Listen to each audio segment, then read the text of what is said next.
Ladies and gentlemen, welcome to Tournament 16 of Omega. This is OMEGA² Beyond the Horizon. My name is Cameron Coldcloud. I will be your host for this evening. And neither of my co-hosts could make it because they're busy with either school stuff or just school stuff. But I'm not going to fault them because it's not their fault. But, yeah, I'll be your host for this evening. And of course, we have Radium for stats. Very much appreciated. Last week, we had two finalists. Tyler Smith for the third time, and Yusuke Morimoto, the prince, finally reached the road to Asgard. And a few days ago, well, yesterday, in Viking Revive, we finally had two finalists in Jackson Erados and Ryosuke Miyaoka. He finally had his moment. And Sasuke Prime, we had two people, and they both failed in the front half of the third stage. Kind of underwhelming. But, yeah, in Omega tonight, the jackpot currently stands at $1,360,000. Next week, it'll be the highest it has ever been, unless we have a constant tonight, which, I mean, it could happen for all we know. I mean, I set that in Tournament 8, and, of course, got massacred. That was the last time we had a constant, and, of course, of all people, it was Jaylen's. But, yeah. In case you're watching this for the first time and are wondering how the jackpot system works. It starts at $800,000, because 8 stages. This is an 8-stage course. And it goes up by increments of $80,000 every tournament that there isn't a consent. So it goes from 800 in tournament 9 to 880 to 960. We're going to the millions, 1.04, 1.12, 1.2, 1.28. And the jackpot currently stands at $1,360,000 since this is Tournament 16. Next week, it'll be the highest it has ever been, as I mentioned earlier. Unless somehow there's a consent. But only one person has even reached the end of, gotten close to the end of Stage 8. And of course, it was Jay Lewis a few weeks ago. But yeah, enough yapping. It's time to kick off Stage 1 out of 8. Because, yeah, these competitors have a long way to go. Stage 1 is a test of our competitors' neurological function. Or in layman's terms, is a test of the brains. It's cyberspace. It consists of 6 obstacles, and has a time limit of 175 seconds. The time limit has been slightly increased. Full send from Muso. You do a big old run, you do a big old jump, do a big old airbag on the other side. Rope Labyrinth. It's rope maze, but easier because it's on a zip line, making it significantly easier to maneuver. Hawkeye Road. Remember the Hawkeye from Viking Revive, check that out, by the way. Now there's 3 of them, with each cylinder getting bigger, and a rope climb it after each one. Memory Tower from Ninja Warrior France. Power Tower, but with booby traps. So you gotta memorize where the booby traps are, or risk getting DQ'd, and that would suck. Bioclock from Viking. Press a button, then you press it again in as close to 10 seconds as possible. The margin of error is only half a second. It was only attempted once in real life by Makoto Nagano and was cleared. And finally, Pythagoras. It was attempted a metric crap ton of times in Omega. The Uronic Conveyor Belt. You must solve 2-digit math equations, either addition or subtraction. It could be either one. If you get one wrong, you'll have a 10-second penalty. And you'll have to do the gate again. There are 8 gates you must complete. The farthest anyone's ever reached is Gate 8. It was Matthias Neurel and someone else I cannot recall off the top of my head a few weeks ago. And of course, it was Yusuke Morimoto who done it. Yeah, that checks out. Thank you, Radium, for reminding me. Again, 175-second time limit, and the top 80 will advance to Stage 2. Yeah, with that in mind, it's time to finally kick off Stage 1 and Tournament 16 of Omega Beyond the Horizon. First runner tonight, Violet Kapoa, the Ultraviolet Ninja. Making her debut in terms of Omega 2. She's been on Omega 1 before. How will she fare on Omega 2? She'll kick this thing off. How many times have we had a female competitor running number 1? Gate 5, by the way. Yeah, how many times have we had a female competitor as number 1? I'll have to check that later. And look at that. Already a different nameplate. Flip Rodriguez. Flip. La Capo currently in first, but probably not for much longer. I say that, but Flip just fails Memory Tower. An early exit. Hopefully it'll be enough for him to move on, but, I mean, the cutoff tends to be around the Hawkeye Road area. But yeah, we move on to Abel Gonzalez. In the stage 6, around a month and a half ago, saving on Memory Tower and failing on Bio Clock by 0.15 of a second. God, that was close. And making her debut, Allie Rogers. Hawkeye Road puts her in 4th. I believe that's last. Not the run she would have wanted. Fabian Scheibner, first of the chatters tonight in the roster. The first to run, as in terms of the chatters. Bio Clock by a full second. Yikes. Shuzo Uchimiya, making his first appearance since Tournament 9. Second attempt in OMEGA² saving on full send. And he gets all the way to Gate 6 of Pythagoras. And by the way, forgot to mention, furthest fastest gets $5,000. And whoever clears Pythagoras somehow gets $50,000. Lot of money. Yuri Prokudin would know something about a lot of money. He was former last man standing, and he won $100,000 in Tournament 9. Nearly became the first. Yuri is Japanese. Yeah, I knew I messed up somebody's flag. Damn it. He is Russian. He is not Japanese. I apologize for the visual errors. Or any future visual errors that will be seen in this broadcast. But yeah, Bio Clock putting him in 3rd place for the moment. Anton Fomenko. We finally get to the back half of the course. He got very close in arrow 1. 0.1 on Bio Clock and Gate 6 of Pythagoras. And I did make it so that, I'm pretty sure I made it so that it counts each second of an obstacle as a point. So the standings will be a bit different. I did not do it in stage 7 for reasons. Don't want to spoil it in case someone's watching this for the first time. Anton Fomenko in first place at the moment. Multi-time last man standing in Sasuke Prime. And semi-finalist in Tournament 13, Isaiah Thomas. He was absent last week, and he fails on Hawkeye Road, putting him in last for the moment. That is a yikes if I've ever seen one. Making his return after a 9... Actually... after an 8-tournament absence, Curtis Tran, making his first appearance in OMEGA². I keep calling it the new era.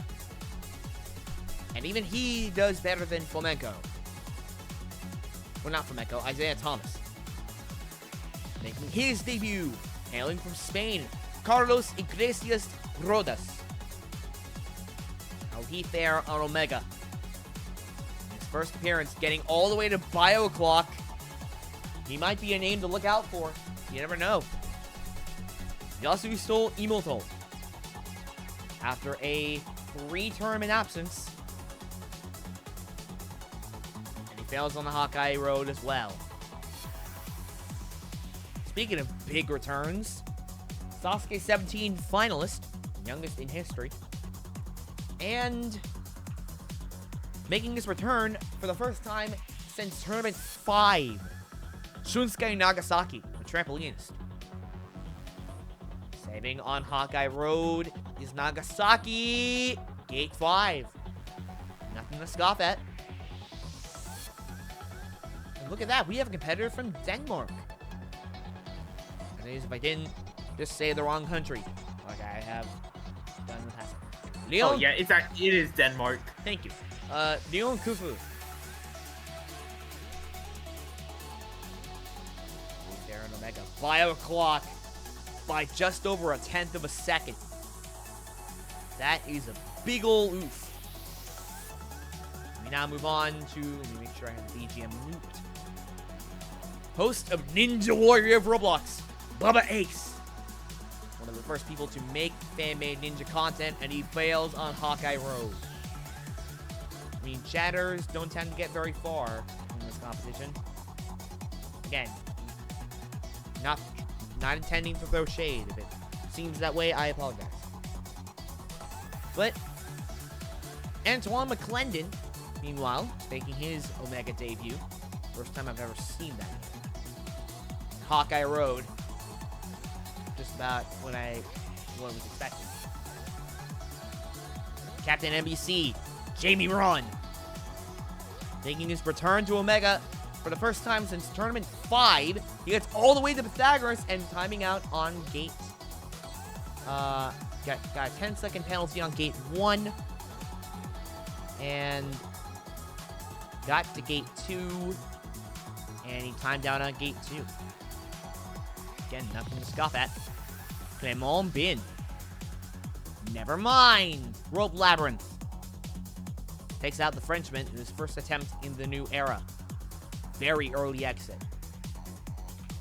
Alex Romer making his debut in Omega.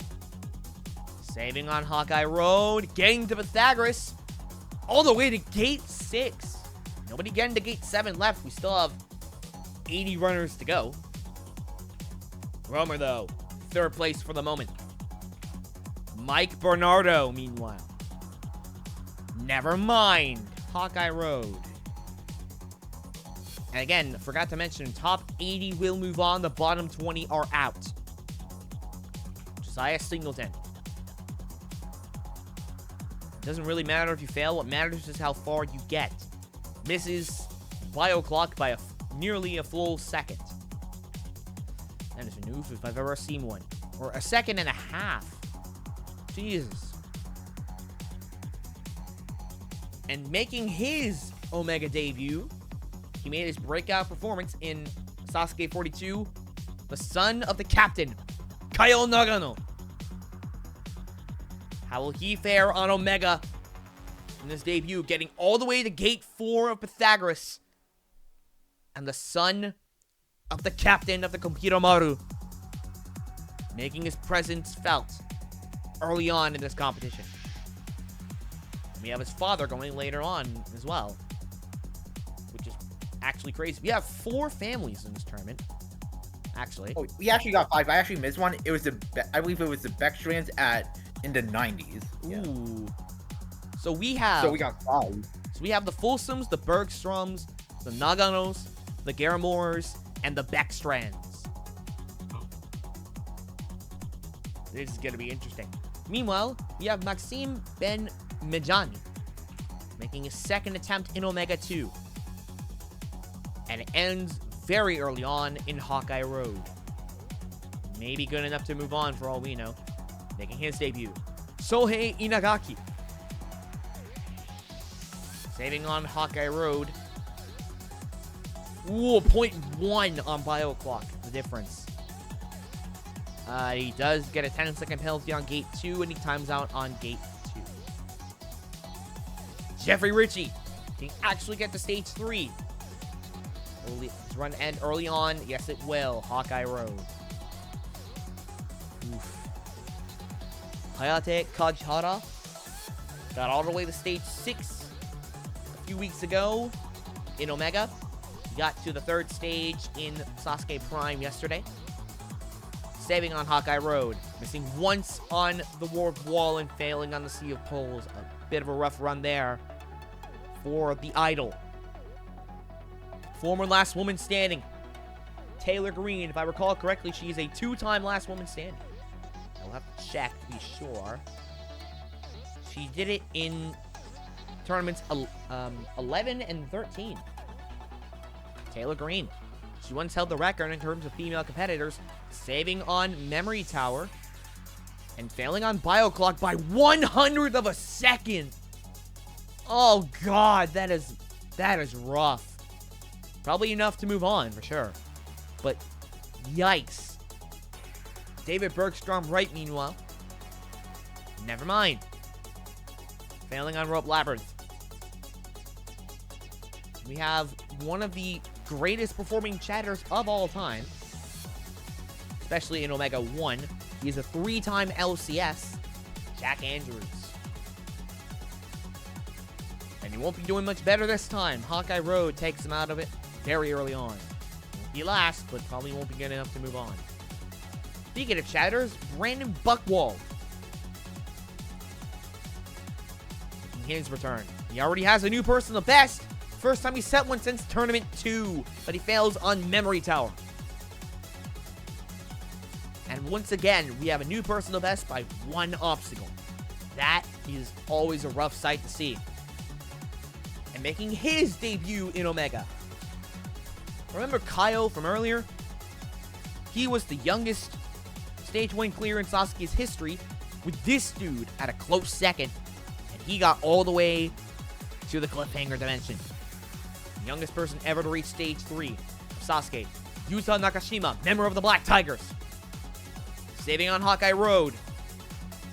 And Memory Tower, getting all the way to Gate 5 of Pythagoras. This dude is going to be a name to look out for. If Sasuke 42 was any indication, this dude's going to be insane. He already is. He already is cracked. He's what, 15 years old? 16? It's unbelievable what these young competitors can do. It's crazy. Speaking of which, Senor Samyaj, former LMS in Tournament 6. Semi-finalist in Omega 2, getting all the way to Gate 5, even after a 10-second penalty on Gate 4. Not on the podium just yet, but a damn good run, if anything. Ichie Halfin, running out the first third of the roster, saving on Hawkeye Road. He gets one mess up on Pythagoras, and that costs him the rest of his already low enough time. Just in the top 5 for the moment. Karsten Williams. Into the second third of the roster. Saving on the warp wall. 0.13 difference on Bioclock. And gets all the way to Gate 2. He got a 10-second penalty, and that cost him the rest of his time. Leo Provo making his debut as a chatter. Totally fair on Omega. And welcome Leo getting all the way to Bioclock and missing the margin of error by a 1/6 of a second. Savannah Deschamps. And I apologize for any mispronounced names. I'm not good with names. Getting the exact same fail on Bioclock as Provo just did is Savannah Deschamps. Josh Salinas. Can he finally get back to the back half of the course on Omega 2? The only time he's done it is in Omega 1 in Tournament 5. Failing all the way on Memory Tower. Fairly low in terms of their position, but might be enough. You never know.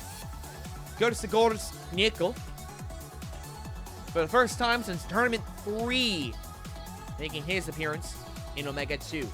Failing on Memory Tower, though. Daniel Mason. He got to the back half of the course last week. Failed on Space Elevator. Can he do it again?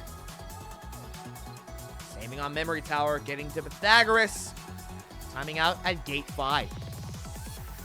6th place for the moment. Just outside the top 5. Definitely enough to move on. Bo Lewis. If you get to... Never mind! Former last chatter standing Bo Lewis is out of the equation. They were LCS in Tournament 9, but it will not happen again in Tournament 16. They fail on full send. First person to do so tonight. An early exit for the former LCS. Meanwhile, Ashlyn Herbert. Forgot to mention her last woman standing was Riley Porter for the 2nd week in a row. Last chatter standing was Sean Bryan for the 2nd week in a row. Saving on Warp Wall is Herbert getting to Pythagoras. Timing out, I believe, on Gate 3 after a 10-second penalty on Gate 2. Max Suskin, after a 2-term in absence, saving on Rope Labyrinth. He got to Space Elevator a few weeks ago. Gate 6. Nothing to scoff at, Max. Just bit my tongue. Abby Clark. Supposedly one of the stronger female competitors in the world. Although you wouldn't know it just from watching Omega. Will she fare tonight? Saving on Hawkeye Road. But failing on Bio Clock by over a second and a half. Yikes. Joe Moravsky. 3-time last chatter standing, and he did it all in the span of 3 weeks. Joe Moravsky. Failing on Hawkeye Road. Will it be good enough for him to move on? Maybe. We're approaching the end of the first half of this roster. And the back half is supposedly very stacked. Got a lot of big names there. Zach Akenstein, saving on Full Send. Ooh, rough run on Pythagoras. 2-3 10-second penalties. Well, 2, because he didn't have enough time at the end. Yeah, the back half of the roster is supposedly very stacked. We got a lot of big names there. And we finally have all of the Folsoms. All 3 of them, because Isabella made it. And she will be number 66 later on. Gavin Obi, former last man standing, failed one of the last jumps of stage 7 in tournament 10. Man, this is an 8-stage course. 0.05 of a second short from getting to Pythagoras is Gavin Obi. Probably good enough, though. Kevin Carbone. After a 2-tournament absence. Ooh, Gate 6. I don't think have we had anyone reach Gate 7 yet? I do not remember off the top of my head. Nick Warren. And I gotta remember to fix Prokinen's flag on his nameplate. Bio Clock by a 1/10 of a second. Takes him out early on. Ruben Boris. Another debutant. Hailing from Spain. Only fair. Ooh, 800s. Yikes.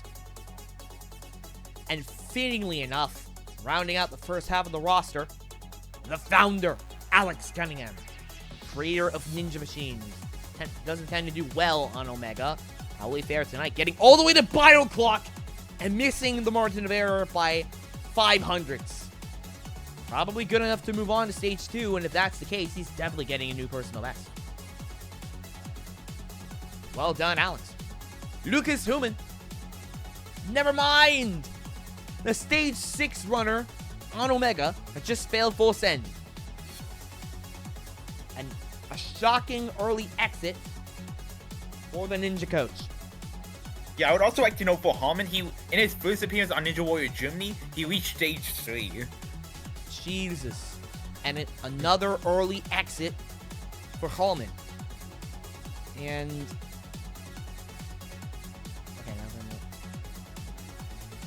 yeah, another shocking early exit for Hallman. Dave Kavanaugh. Missing 3 times on the warp wall and getting all the way to Bio Clock. And ladies and gentlemen, the man who exposed millions and millions of people to Ninja Warrior and by extension Sasuke, including myself. The captain of the 50th Compiramaru vessel, Makoto Nagano. Sasuke's second champion, although he is about to be in his late 40s, early 50s. Despite this, he gets all the way to Pythagoras and timing out on gate 3 after a 10-second penalty. And his personal best is 3.1. I don't know if he'll reach that tonight. We'll have to get through Scalding Shores, which taken out a lot of people in the past, including a lot of chatters. Stage 2, as I always say, is pretty much chatter through. Yoshiyuki Yamamoto, the ace of the Black Tigers. He has a goal to finally get to stage 6. Failing on Bio Clock, though, is the ace of Black Tigers. Right after him is the Foe Dragon, Kane Casillas, making a second attempt on OMEGA², saving on Hawkeye Road and failing a few elements later. Another early exit for the Foe Dragon. Marvin Mitsuhiba. Never mind. Full send. And the climbing route setter is out of the equation after a 2-tournament absence. Jira Boy, who was a semi-finalist in Tournament 11, saving on Hawkeye Road. Full 1400ths of a second stops him from reaching Pythagoras. Very strong name, though. Mr. Burnout. Norbound John, 3-time last woman standing. More than halfway through the roster now. Oh, 200ths of a second. Stops her in her tracks and keeps her from reaching Pythagoras. Just out of the top 25. And here is one of our most recent finalists, Enzo De Ferrari Wilson. Did it in Tournament 14 and had an early exit last week, saving on Sea of Poles, not Memory Tower, getting all the way to what the hell gate is that? 1, 2, 3, 4, saving on gate 4, 5, 6, 7, the run to gate 8. Unbelievable. Enzo De Ferrari Wilson is not to be underestimated, clearly, as if Tournament 14 wasn't already an indication. Jesus. Philip Scott. Mr. Musso. Saving on full send. Trying to become a last chatter standing. He's got a long way to go, though. BioClock stops him in his tracks. 2-time finalist. He does not hail from Japan. From the United States. I'm going to fix that. There we go. Ryo Matachi. Probably won't be the last flag that's messed up. And another reminder to fix. Whoa! Matachi fails Hawkeye Road. And it puts him out of the top 50. Jesus. That's gonna get back to stage 6. Maybe have a shot at stage 7. No, he won't. Hawkeye Road. Another early exit for Gunna. Okay, well, so as I was currently looking at the stuff, how it's shaping out with a lot of people failing Hawkeye Road, low value events, and Fosen, he could move on as he is sitting in 45th. But how do I see? Last time we saw him, he missed out on the 7th seed by 1 spot. He used P61. Yeah. That was a yikes. In that previous performance, we saw him get all the way to Nail File in Forbidden World. Oh, yeah. He got all the way to Luna. Very strong run, regardless. But he was denied by Nailfile. Maybe, hopefully, he'll get a shot. Although I say that, and he just failed Hawkeye Road, so you never know. Speaking of people who have had a shot at the afterlife, Philip Goethe. And no, I don't mean that literally. Stage 7 is an afterlife-themed stage. Oh, that one slip-up on gate 5 really cost him. He did. Yep, he ran out of time on gate 5 after a save on gate 3. Some member of the top 10 from Tournament 14. And Nicholas. Yeah, last time we saw. Last time we saw Phil, he felt jump to shark last tournament. Oh yeah, that was a new addition.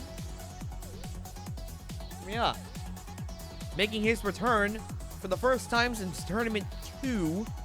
Hopefully he'll get a new personal best this time. Nicholas Jacob. He gets a new personal best by a significant margin. Whoa! .00 on BioClock. .00. Look at that. And he got all the way to gate 6 after a slip up on gate 3.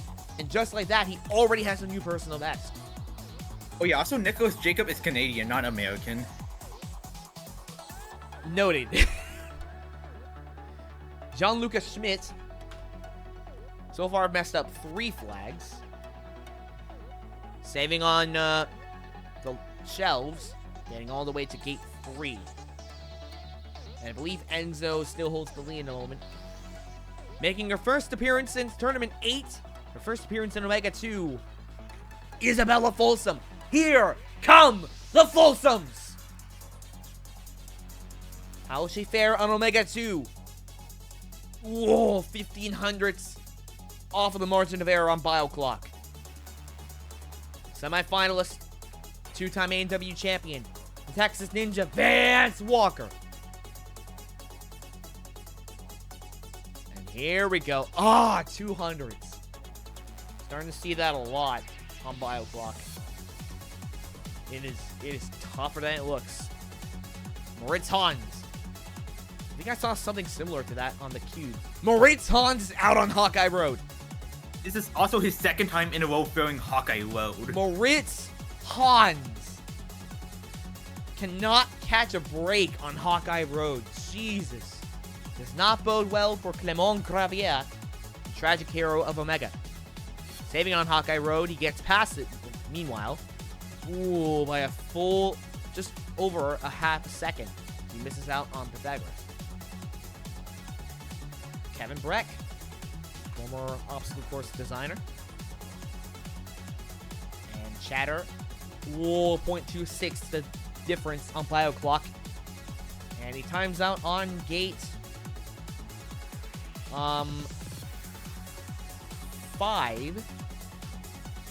No, gate 4. What am I talking about? And that costs him the rest of his already low enough time. Evan White reaches back half of the course at 1 point. Saving on rope labyrinth and failing on Hawkeye Road is Evan White. And here's a big name. Former last man standing in Sasuke, Viking Revive, and Omega. Yesterday, he was 14 centimeters away from becoming the ultimate Viking in Viking Revive, being the second person to reach Final Viking. He was a former LMS in Omega, I believe in Tournament 7, I want to say? Yes, Tournament 7. Salaryman, Ryosuke Miyoka. Only fair on Omega tonight. 0.07 difference, and he gets all the way to second. Multiple saves, and a 10-second penalty. 1, 2, save on gate 2, 3, save on gate 4, 5, and a mishap on gate 6 cost him the rest of his time. Easy second place, though, for the Salaryman. Nox Agaramore, A&W finalist, inaugural NSC champion, is stopped by the BioClock by 1700ths of a second. Here comes the second of the Barn Burners, Phil Folsom.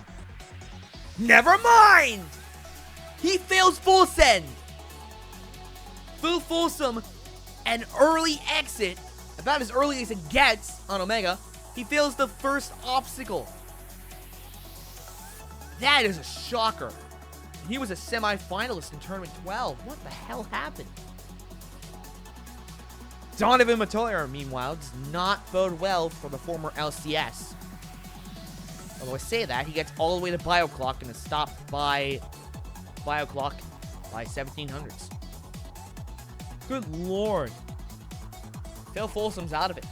Connor Galvin, saving on rope labyrinth and failing on Hawkeye Road as well, is Connor Galvin. Tyler Kurtzels. Dude, Phil failing on the first obstacle, you gotta believe that that's gotta change the morale a little bit for the rest of these competitors. Seeing someone as strong as he is failing on the going out on the first obstacle. Kurtzels, meanwhile, getting to gate 6, nothing to scoff at. Elijah Browning, one of the almost semifinalists, denied a shot at the afterlife by OGS. Ooh, nearly a second and a half. A rough time on BioClock. And here's something we've been waiting for a while. Ladies and gentlemen, can Ol Yannick finally get past cyberspace? Or will he follow the rest of these? Lucas Killian, he's been failing this type of face 3 times in a row. Can Ol Yannick avenge him? Or will he have the third his third consecutive fail on cyberspace. Here we go. Yannick. Will the fourth time be the charm? Yes, it will! Gate 7 of Pythagoras. Putting him in easy second place. Just behind Enzo. Good lord. Yannick definitely avenged his fellow German competitors. Ethan Gardulski, meanwhile. 0.09 on BioClock as well. 0.35. Gardulski timing out on gate number 5 of Pythagoras. Renee Castley, the circus artist, Sasuke finalist, and multi-time Sasuke Prime third stage runner. Saving on Hawkeye Road is the circus artist. Oh, he misses on BioClock by 1.5 seconds. And this is where we're going to start seeing eliminations. The first of which is Phil Folsom. One of the Folsoms is out of the equation on stage 1. That is a shocker. Meanwhile, Mita Huber's on the bubble. Max Guna, meanwhile, is guaranteed to move on. And again, meanwhile, here comes our only champion, Jay Lewis. 3-time finalist, 4-time LMS. And he stopped on BioClock by around the third of a second. 32nd place at the moment. Yeah, by the way, things are going. If you just clear Hawkeye Road, you will move on, as Hawkeye Road will be the cutoff for this stage. Alright. Lucas Human is on the bubble. As Roberto Garamore takes his next attempt on the course. And he fails Hawkeye Road as well. Unlucky for Garamore, Human is eliminated. Bo Lewis is on the bubble. And now Evan White is guaranteed to move on after that fail from Roberto Garamore. James McGrath trying not to make the same mistake. He will not. Saving on the warp wall. Getting to Pythagoras and getting to gate 6 for that matter. Putting him in the top 10. James McGrath, the beast, has still got it. Bo Lewis is out of the equation. Clement Bin is on the bubble. Not the return he would have wanted. Loic Fortier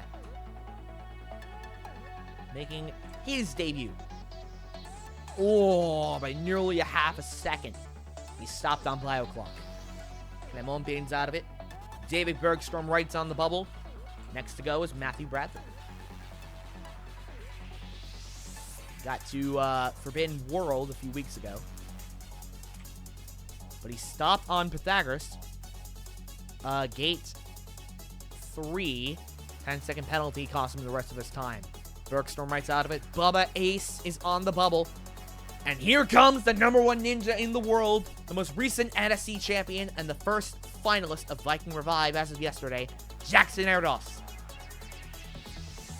Former LMS of Omega as well. 0.09 on BioClock, and he gets to Gate 8 of Pythagoras, becoming the first to do so tonight, and eliminating Bubba Ace in the process. And another chatter, Mike Bernardo is on the bubble. Jackson Erdos nearly getting to the end of this stage. Nobody's ever cleared this. If he can't clear it, I don't know who will. Still got a lot of names left. Caleb Bergstrom. Saving on full send. That was almost awful.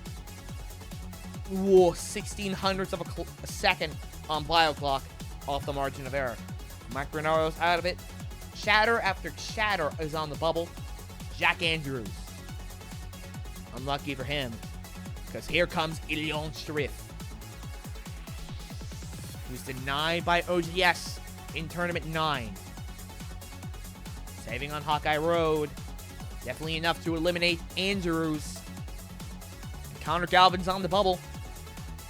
300ths is what keeps Ilion Sharif from reaching Pythagoras. Now we move on to the 90s, starting with Caden Lebsack. Saving on Memory Tower. Failing on BioClock by over 0.5 second. putting him just in the 50th place. Definitely enough to move on. Galvin's out of it. Antoine McClendon is on the bubble next. Evan White still guaranteed to move on. Top 10 from last week, starting with Joseph Meissner. Saving on Hawkeye Road. Ooh, saving on Memory Tower, getting all the way to gate 6 of Pythagoras. Just out of the top 10. Eliminating Antoine McClendon. Roberto Garamore is on the bubble, and here comes two-time last chatter standing, Sean Bryan. Pable Ninja saving on Full Send and failing on Hawkeye Road.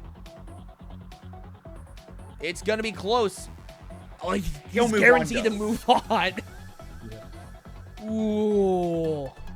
That is close. Roberto Garamore's out of it. Maxime Ben Majani is on the bubble. And up next is the Kingdom Ninja, Daniel Gill, two-time AEW champion. He was a bit unlucky recently. 100th of a second on BioClock stops him from reaching Pythagoras. Madachi on the bubble. Ben Majani is out of it. Josiah Pipel running next. Saving on Hawkeye Road. 1600ths on BioClock. Tachi's out of it. Moritz Hans is on the bubble. And he just saw his brother failing the first obstacle early on. Sam Folsom does not bode well for him. He will not make the same mistake his brother Phil did. Saving on Hawkeye Road, getting to Pythagoras, and timing out on gate 4. Just out of the top 20. And he eliminates Moritz Hans. Isaiah Thomas is on the bubble. The first, one of the only people to reach the third fantasy stage. I keep getting his name confused with Jackson Aronos for some reason. Kai Beckstrand. And he is not a finalist in Viking Revive. That is Jackson Aronos. Saving on Memory Tower. Getting all the way to gate 7 of Pythagoras. Does not beat Erdos, but gets really freaking close. Isaiah Thomas is out of the equation. Curtis Tran, another chatter, is on the bubble. And here comes Noam Jr., fastest ninja alive. Can he be the one to beat? No, he won't. He will not be the one to beat Cyberspace because he misses the margin of error on BioClock by a full half second. Tran's out of it. Jeffrey Ritchie is on the bubble. Luke Beckstrand. He one-upped his own brother and made it to Niflheim last week. A few jumps away from the road to Asgard. Saving on Hawkeye Road and failing BioClock by around the third of a second. We might not have a clear still, even with this time limit. But even so, we still have the strongest ninjas in the world left to run. Richie's out of it. Ali Rogers is on the bubble. Sean Bryan still guaranteed to move on. Here comes Tyler Smith. 3-time finalist. He's tied with Jay Lewis for the most final stage attempts in Omega's history. Saving on Hawkeye Road, getting all the way to gate number... I'll have to look at that. 10-second penalty on gate 1. It clears at that time. 2, 3, and 10-second penalty on gate 4. And Kane Casillas is on the bubble. Oh no! Kane Casillas denied a trip to the Scalding Shores again. And this time it's by 1 spot. So unless we somehow have a shocking early exit from the 5-time Sasuke finalist and 2-time champion Yusuke Morimoto, last man standing from last week, the Faux Dragon is out of the equation. And it will not take long. Yusuke Morimoto eliminates the Faux Dragon and moves on stage 2. Emoto squeaks into the Scalding Shores. And Sean Bryan squeaks in the Scalding Shores as well.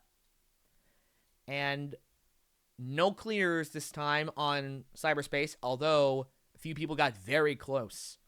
And if I recall correctly, Jackson Erdos does win $5,000. No clears though, so nobody wins the $50,000. How many chatters left? Let's see. Brendan Buckwall moves on. Oh yeah, you also Provo got moves on. Schneidmu. Schneidmu, yeah. Oh yeah, you're right. Scheibner.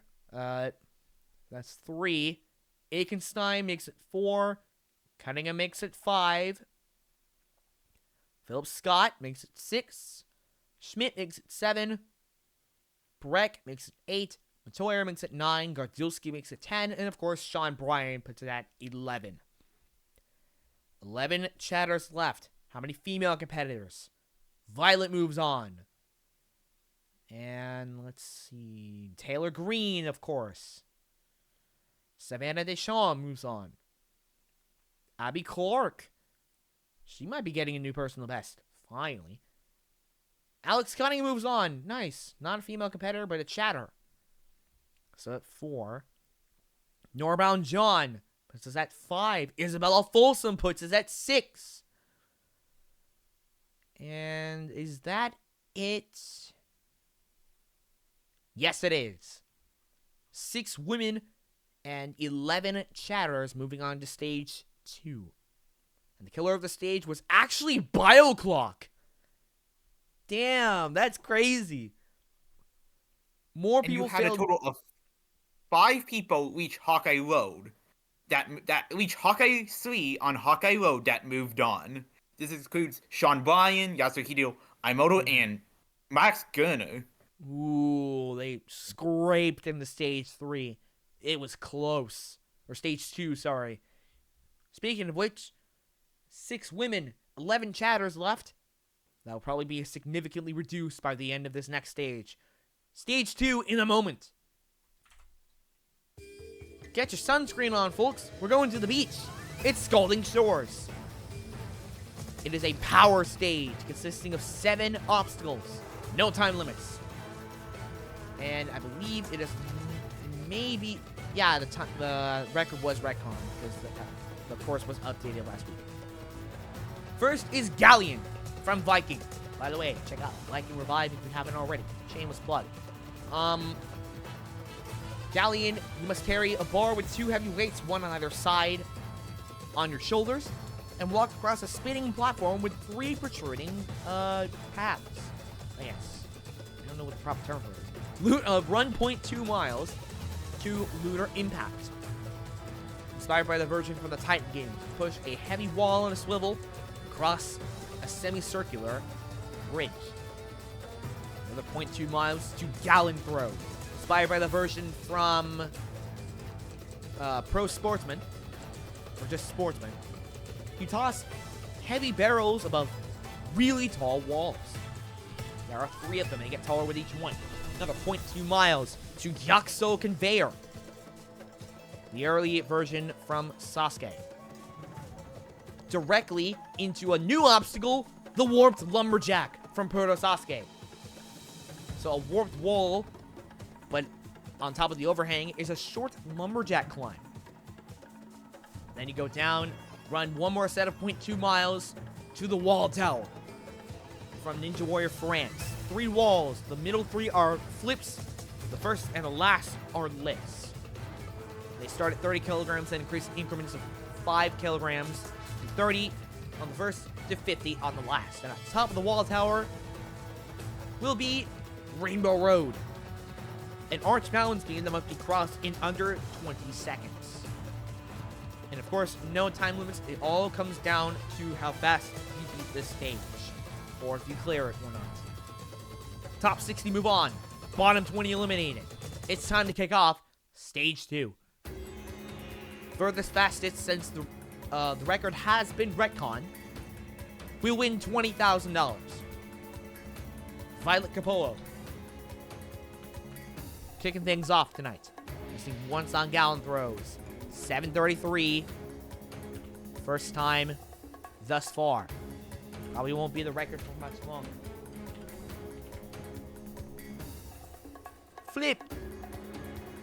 Flip Rodriguez. If anyone's known for speed, it's this dude.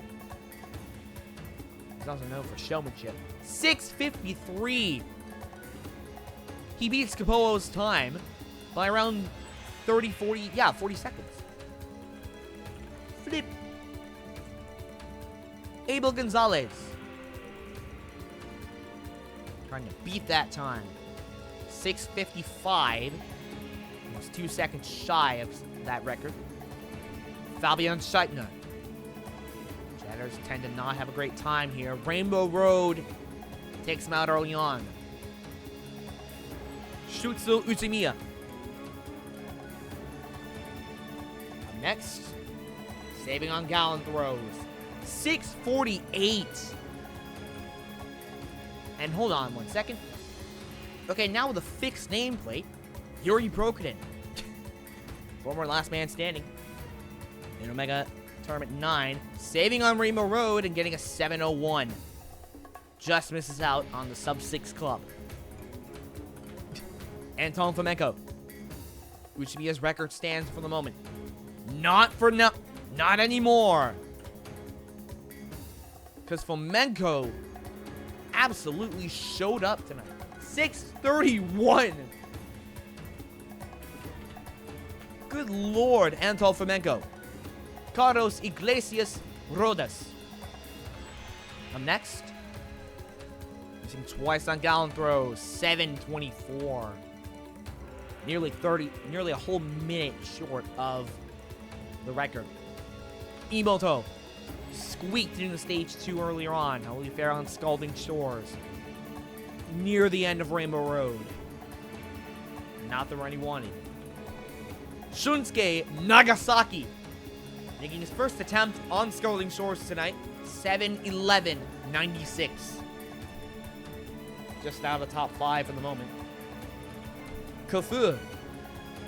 Meanwhile, 6:37. Not too bad. Just in second. That's very good, actually. Jamie Ron, Captain NBC. He's got to be sweating his butt off in that superhero costume. 7:11. Again, Romer had a great showing in cyberspace. 6:55, he gets a sub-7 time in Scalding Shores. Singleton. And 7:14, just in the top 10 for the moment. Kyle Nagano. Howley Fair and Scalding Shores, missing once on gallon throws and a 7:41 for the junior high school student. Not the run he wanted. Inagaki. 7:09, not too bad. Kajihara. Put it at 88, whoops. 6:38. Putting him in a comfortable 3rd place for the moment. Taylor Green. Missing once on gallon throws, 7:10. Oof. Brandon Buckwall. This time is going to be rough. 8:59.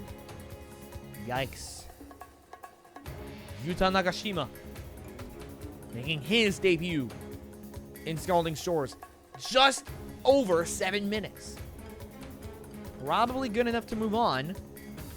How will Samyach respond? With a 6:32 after a save near the end of Rainbow Road.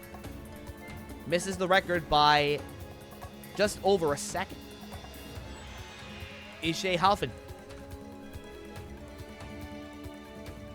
It was 6:51, just putting them out of the top 5. Sorry, putting them just out of the top 5. Carson Williams. First attempt in Omega² after a 9 tournament absence, failing near the end of Rainbow Road. Leo Provo also had a very good showing in cyberspace, if I recall correctly. 7:58, though not the run he wanted. Savannah Deschamps. A 7:09. Not bad. Salinas. Trying to get to the back half of the course again for the first time in this era. 6:52. Damn good start. Pulling that off. Nieko. Missing once on gallon throws. Getting a 7-12 as a result. Cost him around 6 seconds. Daniel Mason. Nearing the second half of the roster. Whoa, barely into sub-7 club. Ashlyn Herbert. Flash foot Ashlyn. He's known for speed, supposedly 6'43", putting him comfortably in the top 5 for the moment. Suskin. Trying to get to missing twice on gallon throws, the last of the gallon throws. 703 though, putting him in a comfortable 15th place. Abby Clark. Only 20 eliminations. Whoa, she fails near the second half of Rainbow Road. That is rough. Joe Moravsky, 3-time LCS. 3-time consecutive LCS. 656. He does get into the sub-7 club. Zach Eichenstein. He gets in the sub-7 club as well. 656. Gavin Obi. And we can finally see Eichenstein move on because. Oh yeah. I didn't even think about that. He's a chatter. Sub-7, and his personal best is like 2.7. Ooh. I mean, I didn't even think about that. He's a chatter, and he might move on to stage 3 for the first time in his career. Yeah, it is. He did in T13. I didn't even notice that. Nice. Gavin Obi. Saving on gallon throws, getting a 639. Damn good time. Just in the top 5. Definitely in the sub-7 club. Nobody has gotten sub-630 yet. Kevin Carbone. Saving on gallon throws. 658. Gets in the sub-7 club. Nick Warren. He's getting a new personal best. Unless he somehow fails on... Nope, he's getting a new... Well, the only way he's not getting a new personal best is if he fails on Galley. Which he will not! He gets a new personal best. But he gets a 708, putting him just in the top 20. Ruben Boris. And 715. Best time, but still decent. And ladies and gentlemen, Alex Cunningham is getting a new personal best. Unless he fails Gallon. He will not. And... Oh, Rainbow Road! That is rough. He was so close to the end of the stage. Dave Kavanaugh. How will he respond? With a 650. Not bad. Just in the top 10. Makoto Nagano. Ladies and gentlemen, vote now on your phones. Will the captain reach the 3rd stage again in Omega? 729. Not the time he wanted, but not the worst time thus far. Although close. Yoshiyuki Yamamoto. How will the ace of the Black Tigers respond? With a save on Warped Lumberjack and failing at the second half of Rainbow Road. Jared Boyd. And 643, a save at the end of Rainbow Road. And putting him in 7th place. Norbound John. Never mind! The former LWS fails on Galleon. And I believe that's the first one we've seen tonight. Does not bode well for Enzo De Ferrari Wilson. Although he passes Galleon and misses once on Warped Lumberjack, and that he would have gotten the record and a sub 30 if it wasn't for that fail. But 635, nothing to scoff at. Philip Scott. Mr. Musso. Oh, he fails at the second half of Rainbow Road as well. Damn, unlucky for Mr. Musso. Max Guda. And he fails at the end of Rainbow Road. Just in the top 40. Philip Guta. Member of the top 10 from a few weeks ago.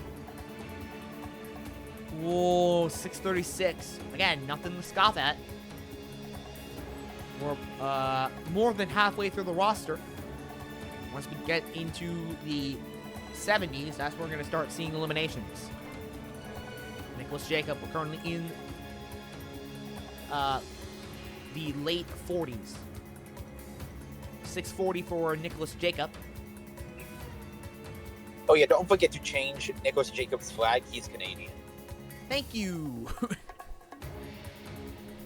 apologize for not fixing that. Hopefully it'll be fixed later. Actually, yeah, I might do that now. Hold on. Right. He now has a fixed nameplate. Gianluca Schmidt running next. Never mind, our second fail on Galleon. Here come the Folsoms, starting with Isabella, or at least what's left of the Folsoms. Oh, a save on the end of Rainbow Road, and a 652 for John. Isabella Folsom. I'm getting their names confused. Not even that many female competitors in the roster. Anyway, Vance Walker. Saving on gallon throws and getting a 643 is the Texas Ninja. Tragic hero Clement Gravier, though. How will he respond? Saving on Galleon and getting a 618 is the tragic hero of Omega. Good lord, I think that's the best time we've ever had on Scalding Shores. Yeah, I think he even beat the previous record, as it was a 623 before you retconned it, so he beat the record. He beat the record regardless. Yeah. Clement Gravier, somebody's winning $20,000, whether or not the retcon was put in effect. Jesus. How do you respond to that, Kevin Breck? What's good, bowling? Hello. What is this? Oh, it's Omega. Kevin Breck, meanwhile, 759. There's a yikes. I've never seen one. Evan White. And 653. Not too bad. Here comes the salary man. Yosuke Miyaoka. Missing once on Warped Lumberjack and getting a 656. Still getting a sub 7. Not bad. Noxagar more. Oh, 632. And putting him just on the podium. Donovan Matoyer, former LCS. And yes, Ninja Machine blank. Yes, Ninja Machine is not an integer. Oh, 705 after a save near the end of Rainbow Road. Tyler Kurtzels. And we're about to start seeing eliminations here. Nearly gets a sub 7. Tyler Kurtzels. Elijah Browning. I wonder who the first elimination is going to be. One of the Galleon fans. There's only like 2 of them thus far. 636 in the top 10. Definitely enough to move on. Yannick. Finally made it back to Scalding Shores. How much farther can he go, though? 619. Misses out on the record by under a second. Yannick. The engineering student, he is back with a vengeance. I would also like to know, Yannick has also won Super Ninja 3. He is a Super Ninja champion. So, clearly not to be underestimated. Gardioski, how will he respond? With a fail on Galleon! And I believe he may be the first to be eliminated. Yeah, he's out of the top 60. He's literally already out of the top 60. Here comes Renee. The circus artist eliminates Gianluca Schmidt. Wait, what the heck? What? Okay, yeah, so this is kind of confusing because, you also did parts, so it also counts as the parts.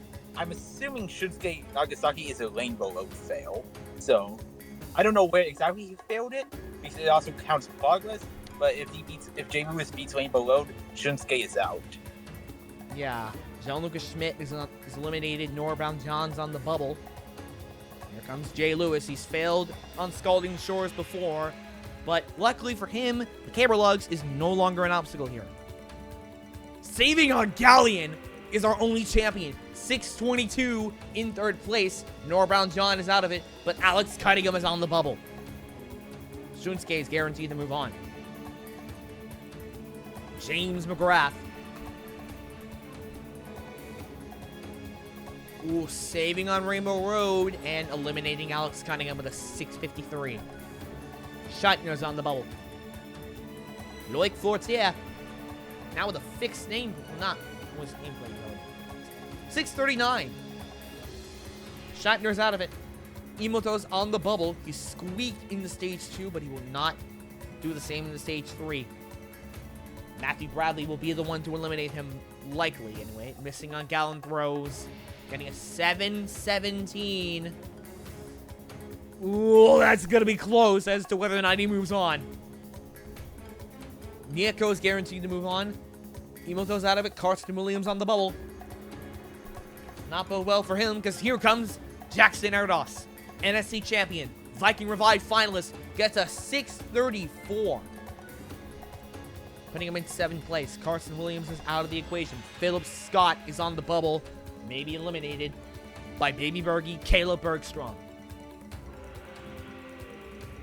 With a 636, that will do it. Mr. Musso's out of it. Abby Clark's on the bubble. And up next is Ilion Sharif. Oh, just in the top 15 with a 639. Gravier's record still stands. Guna's on the bubble. Clark's out of it. Kane Lebsack is running next. And he gets a 648. Good enough to move on and eliminate Guna. Yoshi's on the bubble. We go into the top 10 from last week, starting with Joseph Meissner. Getting a 645. I'm going to actually check, see if he hails from the United States or if I messed up another. Yeah, my suit is from the United States. Okay. Just making sure, because, yeah. Sean Bryan. Saving on gallon throws. 658. Definitely enough to move on. He's in 38th place at the moment. Buckwald's out of it. Breck's on the bubble. And here comes the Kingdom Ninja, Daniel Gill. 645 for the Kingdom Ninja. It'll eliminate Kevin Breck and put Leo Provo on the bubble. He may be eliminated by Josiah Papel. With a 644, that'll do it. Kyle Nagano is on the bubble. An early exit for the son of the champion. Last of the Folsoms. His brother Phil watches on. Sam Folsom. 636 will put him into the top 10 and eliminate Kyle Nagano. Our number 1 competitor, Violet Capolo, is on the bubble. Nieko's still guaranteed to move on. Kai Beckstrand running next. First man to attempt Bioclock in Viking Revive, saving on Rainbow Road, getting a 641, putting him just in the top 20 for the moment, and eliminating Violet Capolo. Nagano is on the bubble, Makoto Nagano is on the bubble, just a few runs after his son Kyle was eliminated, and a few spots short from reaching stage 3. Again, tough luck for the captain, but here comes Noam Jr. Maybe the man to eliminate him. And he will. With a 628. The captain is eliminated by the fastest ninja alive. Carlos Iglesias Rodas is on the bubble. And here comes Luke Beckstrand. One of his brother last week. 639. Will eliminate Iglesias Rodas. Matthew Bradley's on the bubble. 3-time finalist Tyler Smith may be the man to eliminate him. Missing once on gallon throw is getting a 655. Not the time he wanted for sure. But it'll be enough to eliminate Matthew Bradley and put Ruben Boris on the bubble. It's not bode well for him, because here comes the Prince, Yusuke Morimoto. saving on Galleon, and getting a 632, putting him in 7th place. And that'll round out stage 2. Gravier's record stands, wins $20,000, because this is, I mean, regardless of whether or not the retcon was put into effect. Boris is P61. He just misses out on stage 3. And Josiah Singleton is P60, with Mieko becoming P60 or 59. Sorry. They squeak in the stage 3. How many female competitors left? I would also like to note that this is Oyanik's second time podiuming in this stage. He got 3rd place in cyberspace and 2nd place in this stage. Ooh. Oyanik is back with a vengeance, dude. He's coming after it. He's getting after it. How many female competitors left? Does Abel Gonzalez count, or am I stupid? Nope. Not female. Okay. Whoops. That's embarrassing. Taylor Green, 1. Probably not many. Isabella Folsom, 2. And I believe that's it. Folsom and... yeah, it's just Folsom. And I just saw them. Yeah, Taylor Green and Isabella Folsom. Only females left. How many chatters left? If any. Zach Aikenstein does move on. Finally. And Matoya puts us at 2. And Sean Bryan putting us at just 3 chatters moving on to stage 3. The lucky few. The lucky did you get Joe Moravsky in? Joe Moravsky. Yep, that's true. Let me check. Yep, 4. Joe Moravsky moves on to stage 3 as well. The lucky few. 2 women. 4 chatters left. How many of the top 10 left? Of course, all of them. Because all of them are incredibly strong. Killer of the stage, Rainbow Road. Surprising nobody. But yeah, down to 60. Stage 3 in a moment. This next stage is the first of its kind. Welcome to the 7th sea. Masato Inui, eat your freaking heart out. You got yourself a water stage. Newly adjusted with 7 obstacles. No time limit. And of course, since there are new additions, of course it's been adjusted. The record has been retconned again. Lifeboat from Viking. You slide down a slope on an inner tube. You only fail if you fall in the water. And one of the many new obstacles, walk the plank. From, I believe, A&W. Competitors walk up a plank that tilts up in the middle. They then quickly run and jump on the bar on a track and slide to the finished platform. Next is Aqua Tackle. From Survival Race, competitors must find leverage to push forward 3 large stone blocks directly into Cargo Chaos from Muso, which is you're going over and under cargo nets that are partially submerged in the water. Water wheels. Remember the water walls from A&W? Remember how there was one with a wheel instead of just a wall that you lift? Now there's 3 of those. Next is another new obstacle, the literal salmon ladder. Literal salmon ladder is as follows. Competitors will need to spring upwards out of the water and over progressively taller barriers. And finally, the spider trap, which is as follows. 2 sets of vertical plexiglass panels with 3 sets of heavy doors that the competitor must ascend by propping themselves between the walls and pushing the doors into their locked open position. Each door weighs 50 pounds, which the competitor must push upward while their weight is supported by their legs propped beneath the panels. And again, it all comes down to your time. Top 45 move on. Bottom 15 do not. Only 15 eliminations for these next few stages. It's time to kick this thing off. With Flip Rodriguez. Saving on lifeboat. 4:15. This stage is going to take a lot longer than previously. 4:15 by Flip. Abel Gonzalez. I'll bet 75. 4:07. Does take the record from Flip.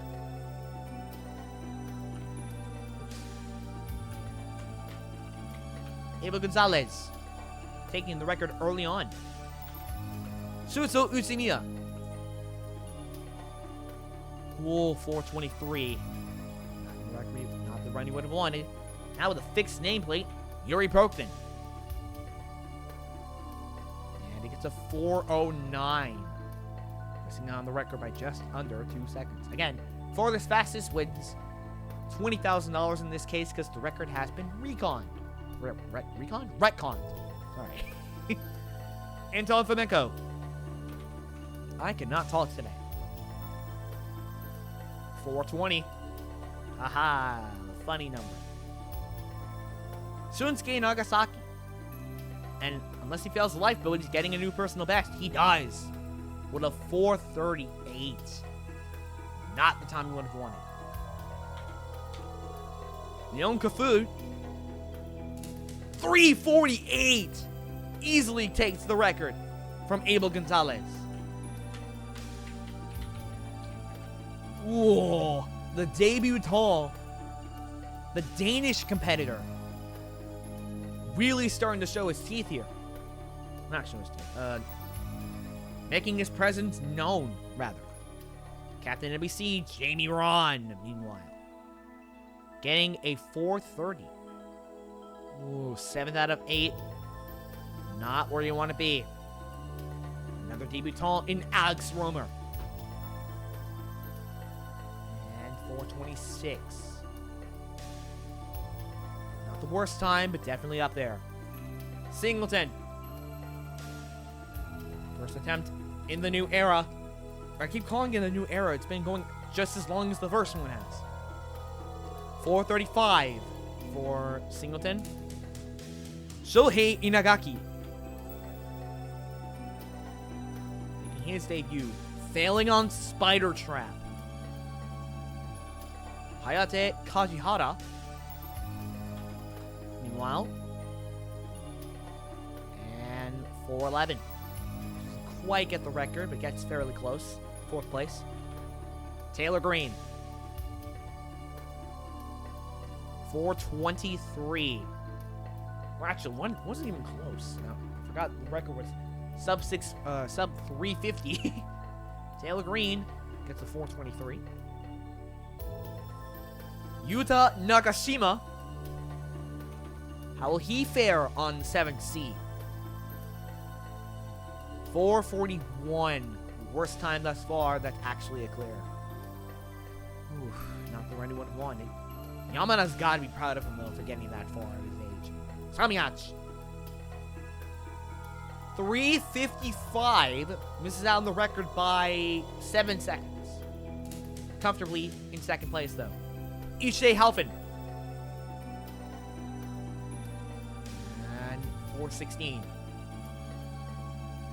Savannah Deschamps. Quick start, but at 4:29. Not the time she would have wanted. Salinas. Josh Salinas gets a 4:24. He's only gotten like a few sub 4 times thus far. Nieko squeaked this way into stage 3, saving on Walk the Plank. 4:30. Next, Daniel Mason. And 4:25. I mean, the competitors tend to get around the 4:30 mark, with a few outliers in the sub 4 range. And Ashley Herbert. Flash the Ashton. It's called that for a reason. Suskin. And 4:33. Not the time you wanted. I mean, a lot of competitors are getting around that mark. We'll see. The Weatherman. Jomorowski. 416. Not too bad. Just in the top 10 for the moment. Aikenstein. 427. Just out of the top 15. Gavin Obi. Saving him off the plank. Ooh, nearly gets a sub 4. It's 10, 20, a slower pace around 10,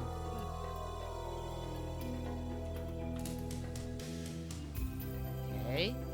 And 412 for Kevin Carbone. Forgot to change his nameplate. Whoops. Nick Warren. And Spider Trap takes him out of it. Dave Kavanaugh. Going next. Lowell just in the top 20 out of 26. Mr. Burnout. Jared Boyd. 356. Third sub 3 time thus far. Enzo De Ferrari Wilson. And 359, making it 4 sub 4 times. Philip Gutta, semifinalist from tournament 14. Oh, 401 even. Nicholas Jacob, making his debut in Omega. Ooh, around the middle of the pack with a 419. Here come the foursomes, starting with Isabella. And a 358, putting her in the top 5 for the moment. After a save near the end of the spider trap. Around the middle of the spider trap, sorry. Vance Walker. How will the Texas Ninja respond? With a 403. Putting him in 8th place. 348 still is the record. Cafu's record still stands for the moment. Lemon Gravier. Stage 2 was any indication, he might be about to break another record. And he just missed it. He just missed it by under a second. Ooh, closes the gap a little bit. But Cafu's record still stands. The lone Danish competitor holds the record. Around halfway to 20K. 20 grand. Evan White, though. 416 after saving the end of Spider Trap. Ryosuke Miyaoka. And he fails on Walk the Plank. The last man standing from yesterday's Viking Revive tournament is out on stage 3. That is a shocker. Knocks again more. Ooh, sub 4. That's the time you want to go for. 355 doesn't break the record, but it gets very close. Forgot to change his nameplate. Wow, there it is. I still can't believe we lost Phil Folsom. That's crazy. Donovan Matoya.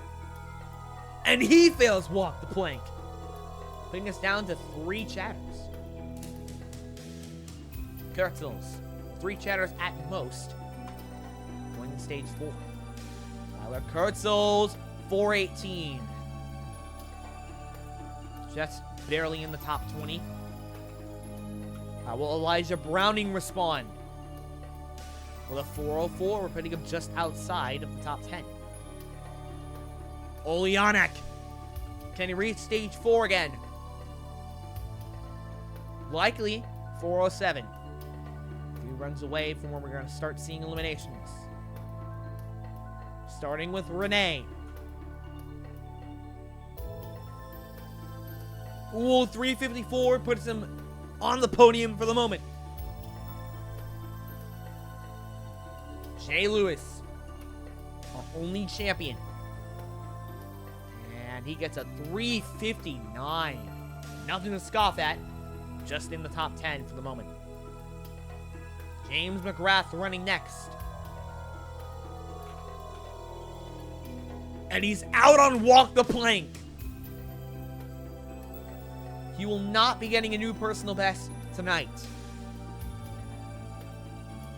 I'd like to note that Khufu doesn't even do ninja, and he holds the record for stage 3.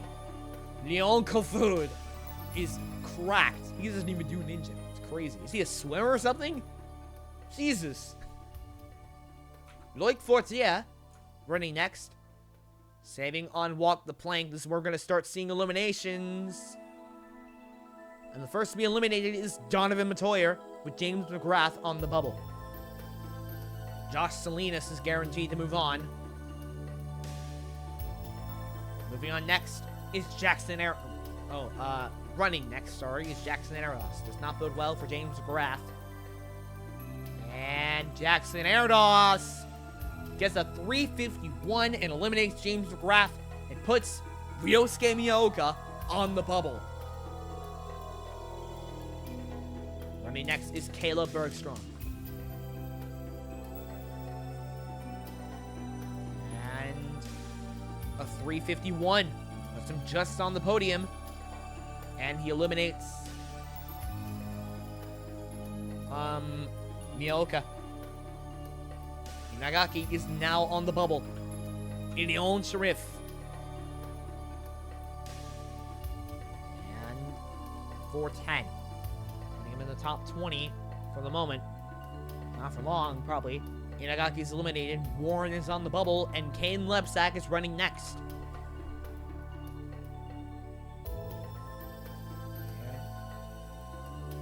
406 will eliminate Nick Warren and put Yuta Nakashima on the bubble. Still very good for a debut. Khufu, who doesn't even do ninja, is now 10 runs away from $20,000. Joseph Meissner, going into the top 10 from last week. And 34th.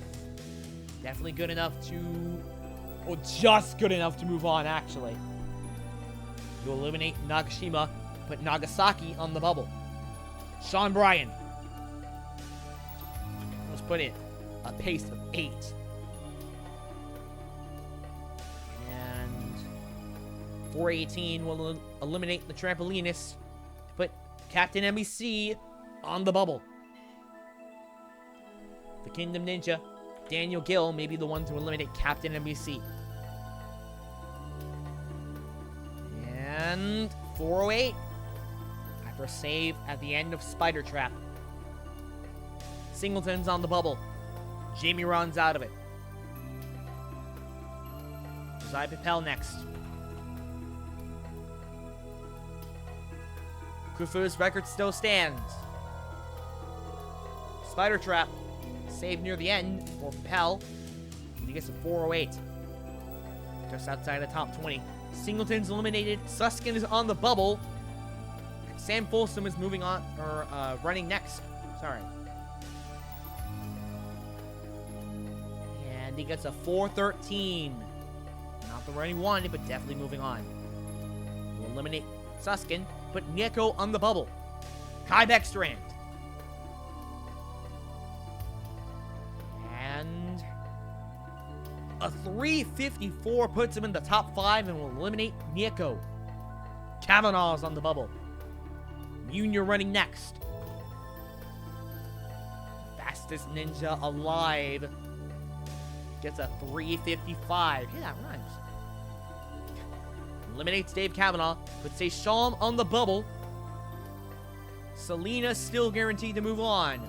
Luke Beckstrand running next.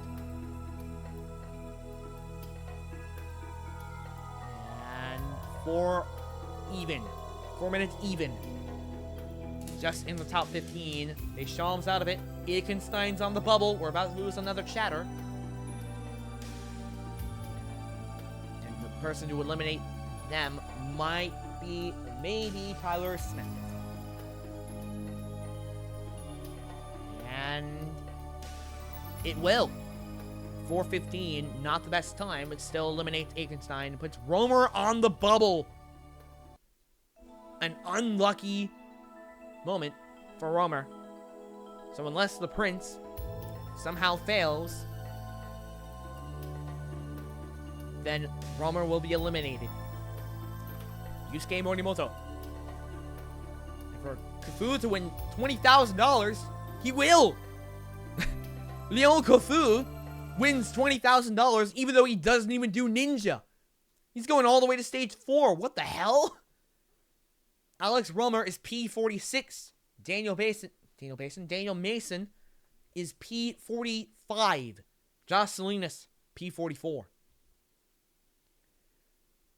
And again, Leon Kofu wins $20,000 on stage 4, even though he doesn't even do ninja. It's crazy. How many female competitors left? Taylor Green, 1. Folsom, 2. Or Isabella Folsom. And I believe that is it.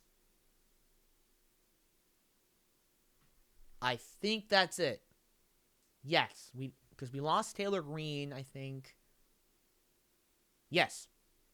2 females left. How many chatters? How many chatters left? Let's see. Sean Bryan puts us at 1. Moravsky puts us at 2. Taylor Green, actually, 3 females left. She is still in it. 2 chatters left, if I recall correctly. Moravsky, Sean Bryan. The only chatters left. Killer of the stage walked the plank by a margin of 1. And of course, Spider Trap did take out a few people. I cannot talk. Okay. 3 women, 2 chatters left. Stage 4, rounding out the front half of the course in a moment. We've trekked across land and sea, but soon you'll be one step closer to the sky itself. We're going to be exposed to sub-zero temperatures soon, so you might want to get your jackets on, folks. Welcome to Stage 4, Mount Bittercold. It is a burnout stage consisting of 8 obstacles. Whoever clears this, if anybody clears it, will win $50,000 or $80,000 because it's $10,000 for each obstacle. And another obstacle will be added next week. Pressure cooker from A&W. It is rated as a 10. It is extremely difficult.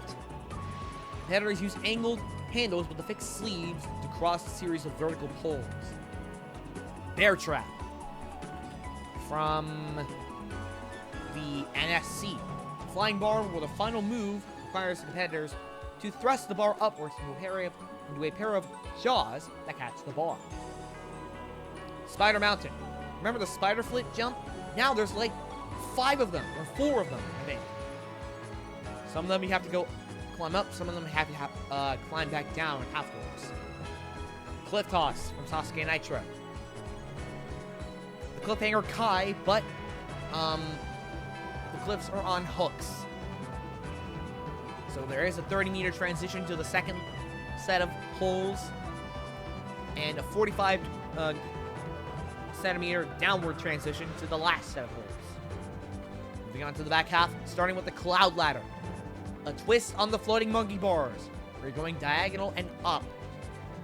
Ascending ice picks. You have a pair of nunchucks with hooks at the end. Take them out of the first set of holes, put them into the next set of holes in front of you. Just do this like 4 or 5 times. And in this particular version, although the next board is closer to you, it is, as the name suggests, ascending. Very difficult. Mountain cross. A set of several dinos to and from various different objects. And finally, the flying wedge, which is a mix of the flying bar and the wedge. It's from Sasuke Nitro. And if you clear the stage, you'll win $10,000 for every obstacle that is currently in the stage. So in this case, $80,000. And if you do this, it'll be buffed next week. So, you're welcome. It's great. Yeah, and for this fastest wins $5,000. Top 30 move on. Bottom 15 do not. The last 15 eliminations of this stage will occur in the next few minutes. So with that in mind, it's time to kick off stage 4 and round out the back half of the course. Flip Rodriguez. Taking things off. Misses once on pressure cooker. Cliff toss. Takes him out early on. Abel Gonzalez. Running next. Twice on pressure cooker they missed. They get all the way to the cloud ladder. Already getting to the back half. Very good thus far.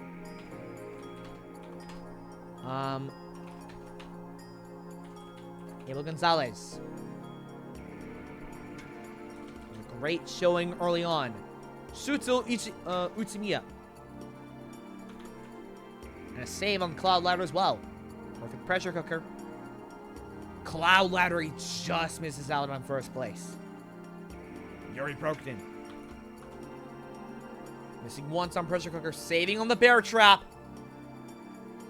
Multiple saves on the bear trap. And one set of rungs away from the record.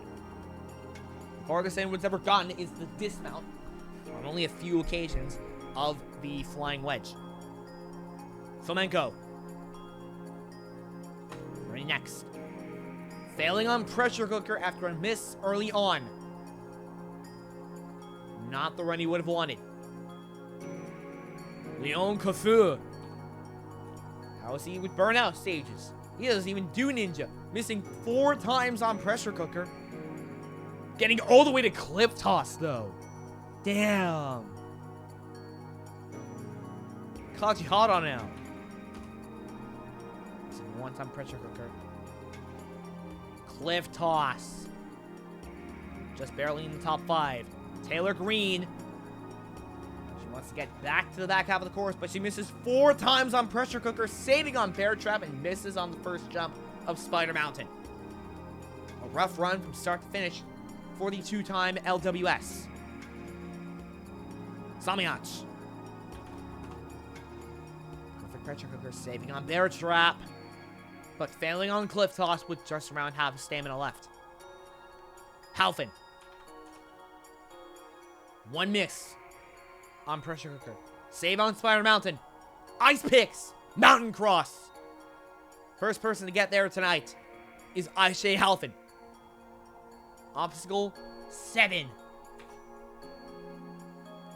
On the rock. Aisha Halfin takes the record for the moment.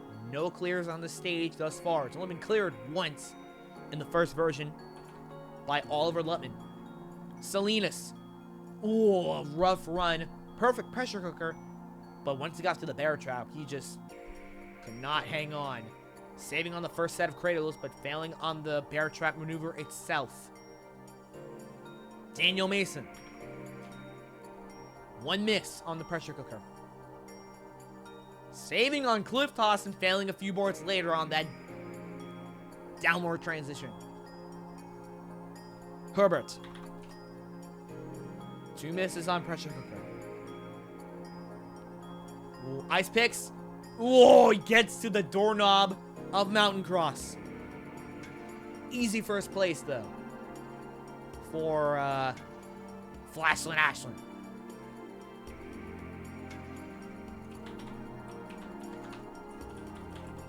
Oops. Ashland Herbert takes the record. Joe Moravsky, one of the only chatters left. Trying to become a last chatter standing. He will not. Pressure cooker takes out the 2-time LCS. Not the run he wanted for sure. Does not bode well for Gavin Obi. 1 miss on pressure cooker. I can't talk. Spider Mountain. Once we get to past 30 runs, that's when we're going to start seeing eliminations. Kevin Carbone. Running next. And saving on Cloud Ladder. Mountain Cross. He gets to the doorknob as well. Carbone. takes the record by a fraction, by time, if anything. Whoa, Mr. Burnout. Jarrah Boyd. How is he going to fare on a burnout stage? One miss on pressure cooker. Whoa, he's doing really well. Ice picks. After save on the first movement. Fails on the fourth movement. Fourth place from the moment. You know he's going to do good on the burnout stage. But how will Enzo fare? Perfect pressure cooker. Saving on Cloud Ladder with failing the ice picks, putting him in the top 5 for the moment. Guta. 2 misses on pressure cooker. Saving on ice picks, getting to the rails of the mountain cross, and he will take the lead from Carbone. Guta. Doing really well early on. Nicholas Jacob, though. How is he with burnout stages? A save on pressure cooker and 1 miss. But he fails on the Cloud Ladder. Probably good enough to move on, but I mean, we'll see. Here come the Folsoms. Starting with Isabella. Perfect pressure cooker, but she fails on the bear trap. Not even the bear trap maneuver itself. The flying bar segment. Damn. For her first attempt in OMEGA² that's really good, I will say. Vance Walker. 1 miss on the pressure cooker. Getting to the back half, failing on Cloud Ladder. Nearly getting to the ice picks. Clement Gravier. We take another record. 1 miss on pressure cooker. We get to the back half for that matter. It's likely saving on cliff toss, getting to the ice picks. Still had a lot of stamina left though. Evan White. 4 misses on pressure cooker, saving on Spider Mountain. That's gonna cost him a lot of stamina. Mountain cross though. Gets to the tubes. Currently in second place. Really good run though, despite those misses on the pressure cooker. All 4 misses. Cost him a lot of stamina. He really put his everything into that run. It's crazy. Definitely going back to the back half of the course, though. How will Noxagaramore respond? The inaugural NSC champion gets a perfect pressure cooker. And saving on Cloud Ladder and ice picks. Getting to the flying wedge and putting him in the first place position. Jesus, Noxagaramore. 3 to 4, a few jumps away from the dismount. Noxagaramore. Clearly not to be underestimated. And next is Tyler Kurtzels. Will he get a new personal best? In order to do so, he's got to get past the Spider Mountain. He did it in Tournament 14. He will not. The pressure cooker takes him out of the equation.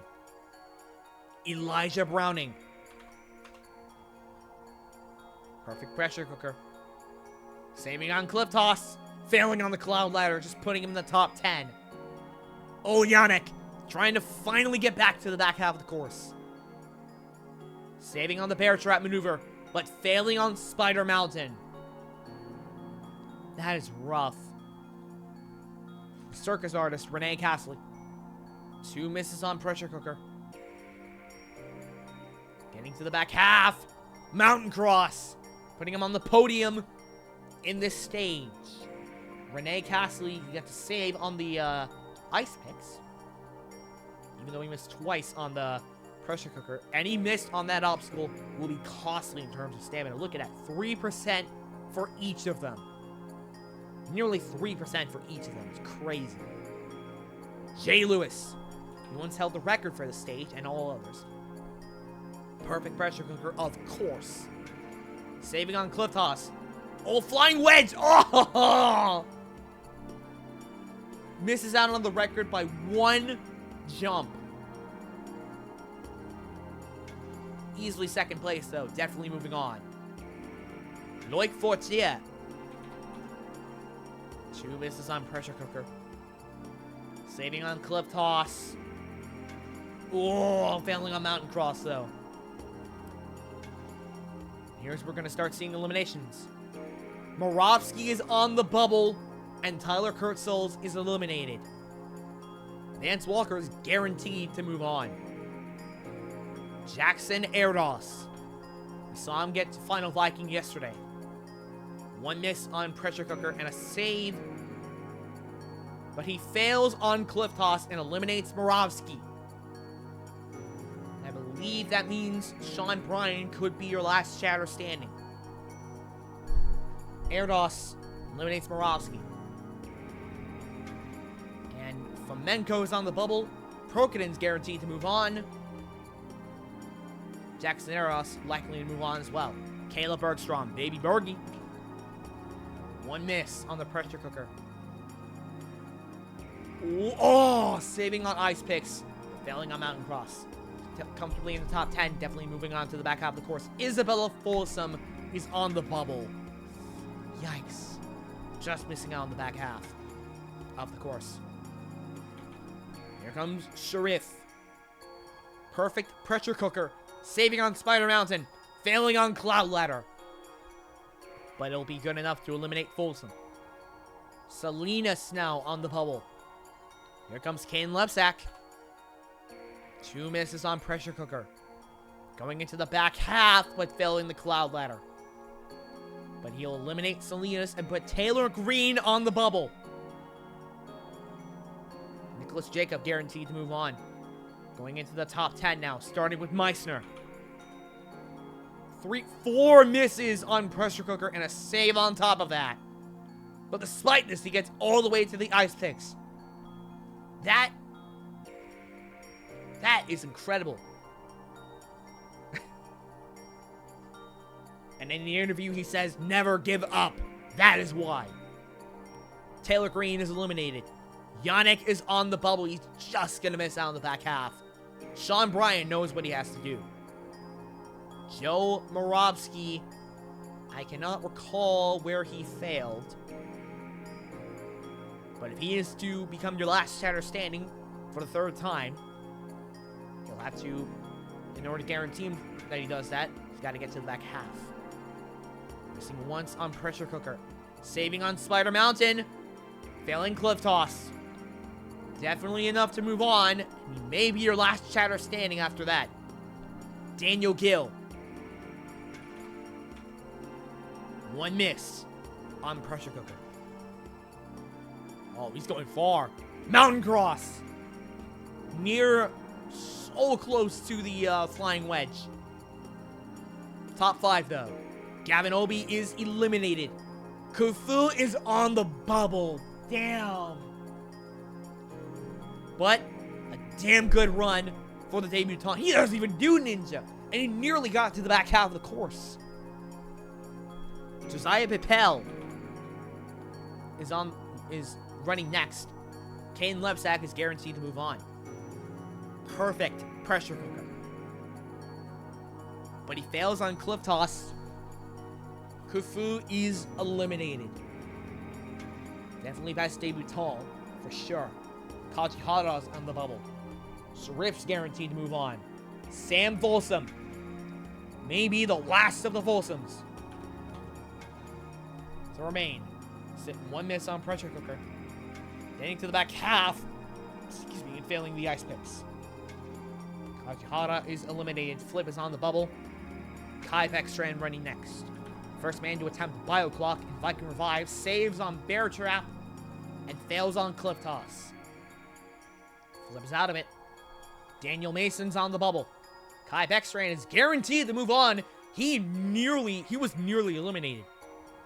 In order to guarantee you move on, you gotta get past Cliff Toss. Noah Munier, the fastest ninja alive. And he's moving on. Saving on Ice Picks and failing on Mountain Cross. Mason's eliminated. Sean Bryan is on the bubble. And I'm pretty sure that means that Sean Bryan is your last chatter standing. And I believe we will not have one in the back half of the course. For the third tournament in a row, Sean Bryan's your last chatter standing for the moment, unless there's someone else I missed. Luke Beckstrand may be the man to eliminate. His brother Kai is guaranteed to move on. Misses once on PC. Oh, Mountain Cross! Nearly got to the flying wedge. Nox Agaramore is 2 runs away from $5,000.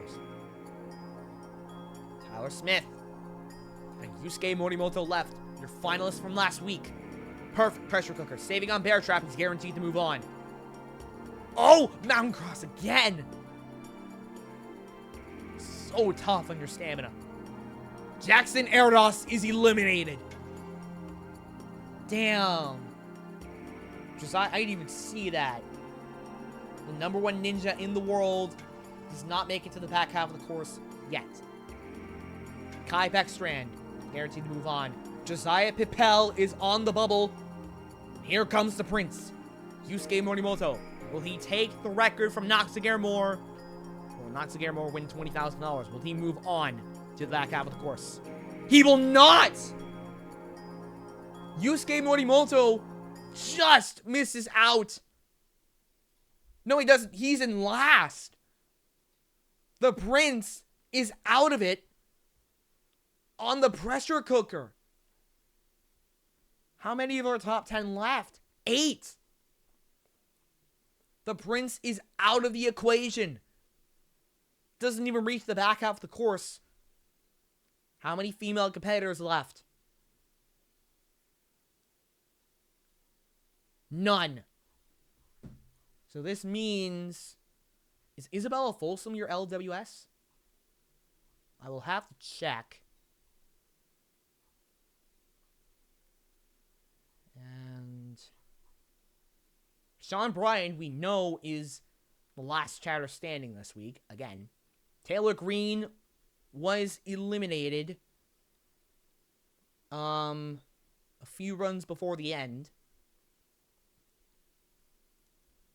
So this means she is your last woman standing. For the third time. Taylor Green is your last woman standing. She ties the record set by Nora Brown John nearly a month ago. Last chatter standing, Sean Bryan. For the 3rd week in a row. The 3rd person to do it 3 times. The 2nd person to do it 3 times consecutively. The first being Joe Moravsky. And killer of this stage is actually Mountain Cross by a margin, of 3. But we're down to 30. Yusuke Morimoto is not one of them. Stage 5 in the back half of the course in a moment. If you made it this far, then congratulations. You've earned yourself a one-way ticket to the back half of the course. You've also earned the right to test our, not necessarily brand new, but state-of-the-art Space Elevator.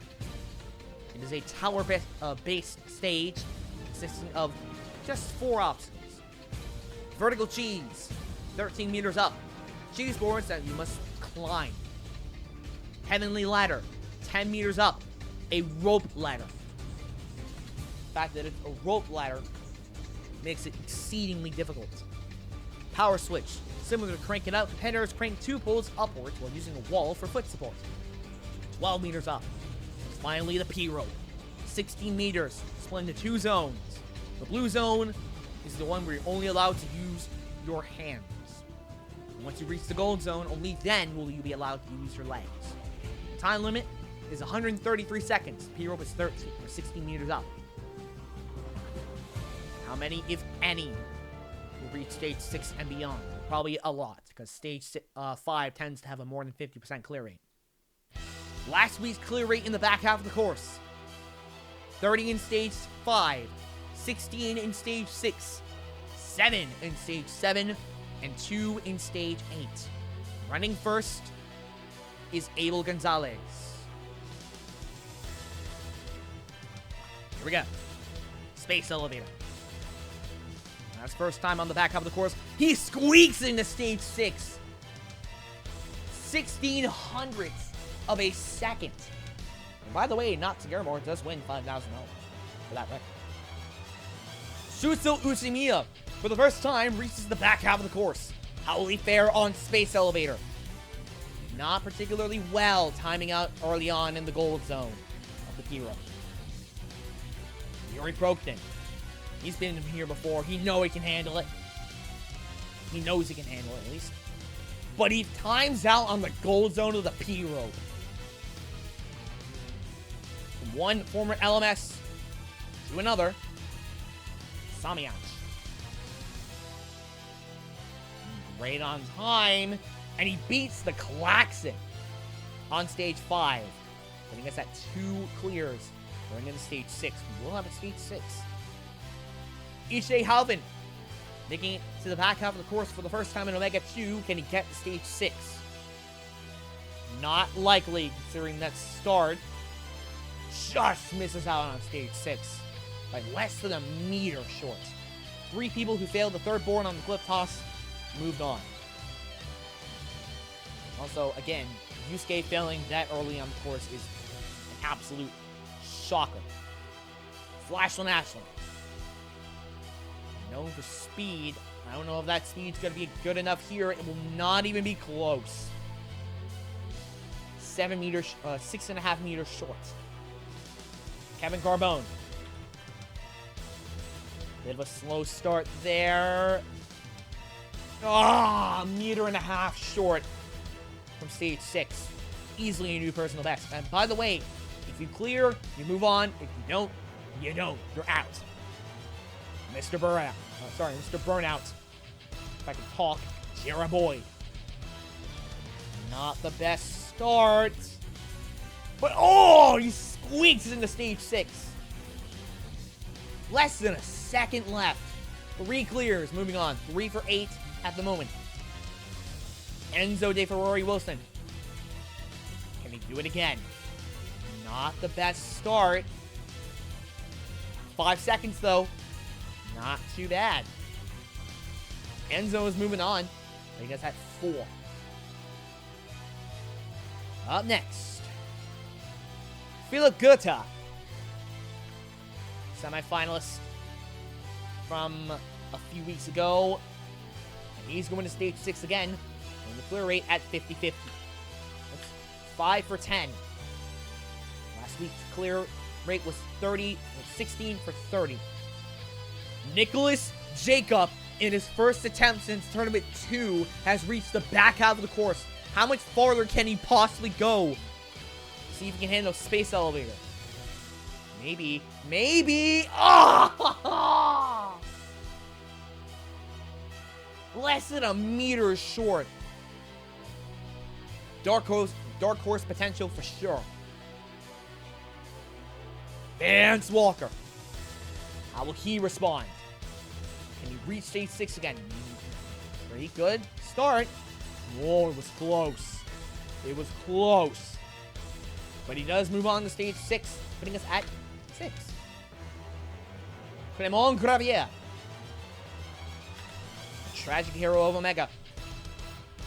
Power Switch is pretty much the be-all, end-all of this stage. 16 seconds. Jesus, Gravier. Soccer blue, Evan White. Can he finally get to stage 6? Not likely, no. Just over 2.25 meters away from the back half of the course. 2 1/3, actually. Noxagaramore. He has a shot to reach stage 6 and maybe even stage 7 this time if he can get past Space Elevator. He will not. Just over a meter short. A heartbreak for the ANW finalist. Elijah Browning. Can he reach stage 6 again and have a shot to become a semi-finalist? He will not. A meter and 2/3 away from stage 6. circus artist, Renee Castley. Oh, yes. Oh, we're at 17 runs and 8 clears. Here comes Jay Lewis. Only champion. He's done it many times before. Can he do it again? He beats the Klaxon on top of that. Oh my god. He could get far. He could get far again. Speaking of which, Loic Fortier is still in this freaking competition. Can he handle Space Elevator in his debut? Best debut for sure. How much farther can he go? Oh, not a great time. But, oh! He squeaks into stage 7. Do not sell this man short. He puts us at double digits and squeaks into stage 6 in his debut. We just had another Nazarov moment. Jesus Christ.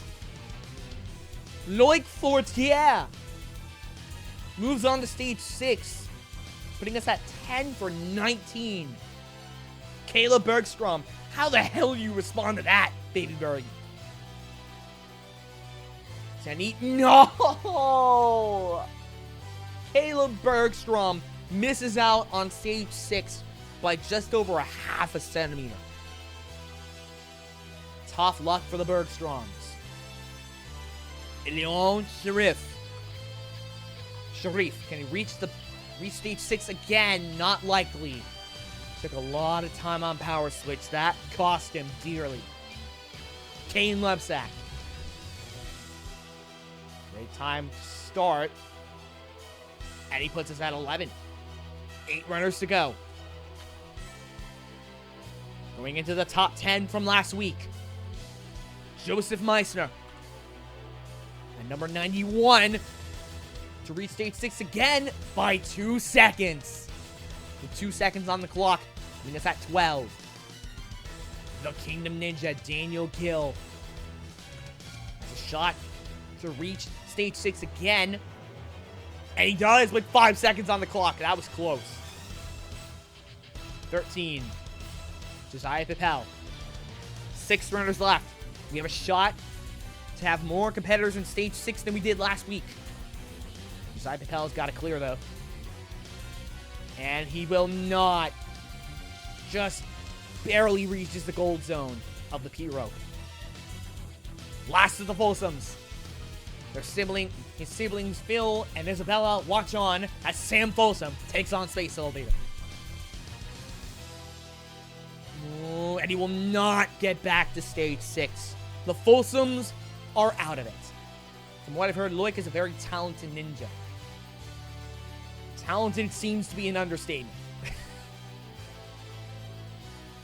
The Naganos are out of it. I think the Garamores are I don't know. I can't recall if the Garamores are still in it. The Bergstroms are out of it. And the Folsoms are out of it. Kai Beckstrand. The Beckstrands remain. Starting with Kai. His brother Luke watches on. He runs later on. But Kai Beckstrand squeaks into stage 6 by under half a second. Putting us at 14. 3 runners left.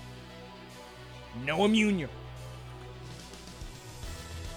Great start. The power switch. Oh, he moves on with a second and a half left. 15 clears. 50-50 clear rate. We saw his brother Kai just barely get to stage 6. But can Luke Beckstrand follow suit? Will he venture into the otherworldly? He will not by a meter. Luke Beckstrand just misses out on stage 6. And his brother Kai stands alone. Tyler Smith, last runner to go.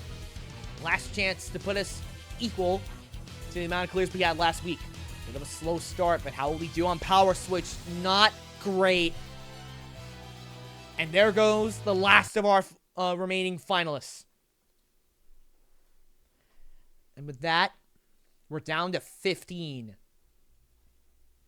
We've halved what we had last week. Oh, never mind, I lied. We have a finalist left, Enzo De Ferrari Wilson. And with that, we had 5 families in this tournament. In this particular tournament. The Folsoms are out of it. The Bergstroms are out of it. The Naganos have been out of it. The Garamores are out of it. But only one of the Beckstrands are still in it. Even if only one of them remains. His name is Kai. 15 left. As we move on to stage 6. 3 stages remain. We have now entered we have now exited the Earth's atmosphere. Now the complexion of this game changes again. The scale increases exponentially. And I think it's safe to say things are about to get otherworldly. Stage 6 is the newly adjusted Forbidden World. It consists of 12 obstacles divided into 2 segments. The only new obstacle in the stage is Spin Zone, which is as follows. Spin Zone is not Spin Zone EX. Competitors run across 4 freely spinning wheels, each with 3 footholds. Unlike the EX version, there's not a disc runner disc in the middle. Metronomes from, I believe, WNL. It is 2 swinging arms with a small square platform that the athletes jump across. Vaulting bars from Proto Sasuke, which is as follows.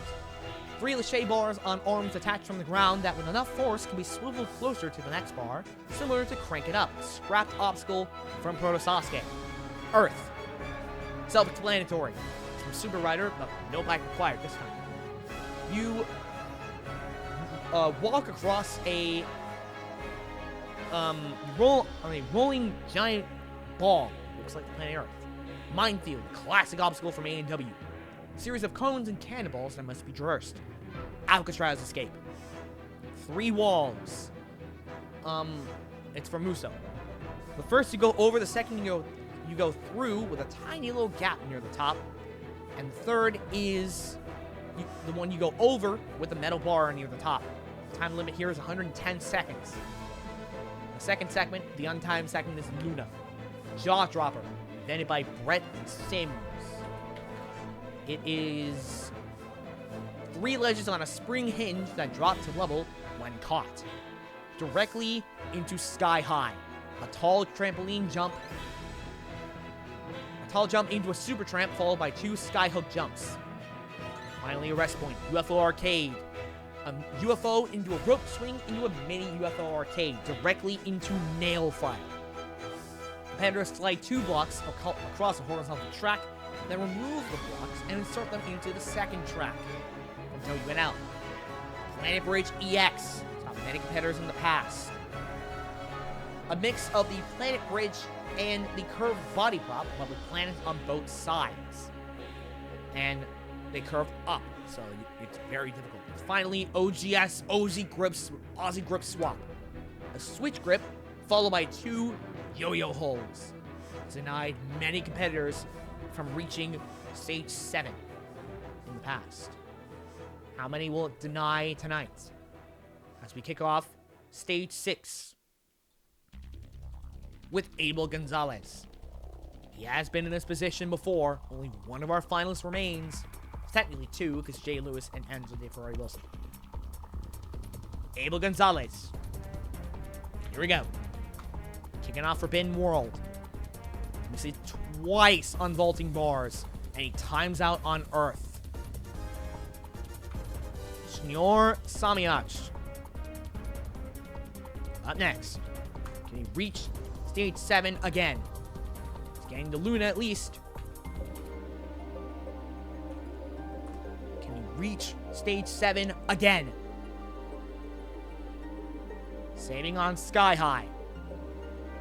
I cannot recall mini UFO of the UFO arcade. I cannot recall the last time he's reached stage 7. Samiach denied again by Luna. And up next is Jera Boy. Here we go. Metronomes takes out Mr. Burnout. The took-out does not bode well for Jay Lewis in particular, because that's what happened to him 6 tournaments ago. Enzo de Ferrari Wilson running next. This is once on multi-bars and may prove to be costly. Squeaks into Luna by a second and a half. Will he reach stage 7 again? Will the finalists get back to stage 7? No clears thus far. He has the record. Nail file gets to the rest point. Planet Bridge. Saving on Planet 5. Gets the switch grip. And confirms there will be a stage 7 tonight. Enzo de Ferrari Wilson makes it so. We are 1 for 4, sorry. Philip Goethe. He's been in this position before. He's reached stage 7. At one point, he did it a few weeks ago. Can he do it again? Saving on Spin Zone. Saving on Metronome. And making it to Luna. Does not quite beat the Klaxon, but gets close. Luna. He did it a few weeks ago. Can he do it again? Philip Goethe. Halfway through. Nail file. Planet Bridge. Now he's just OGS away from doing it again. No! He passed the switch grip, but the yo-yos take out Philip Goethe. The semifinalist denied a return to the afterlife. Now move on to Vance Walker. Can he reach stage 7 for the 4th time?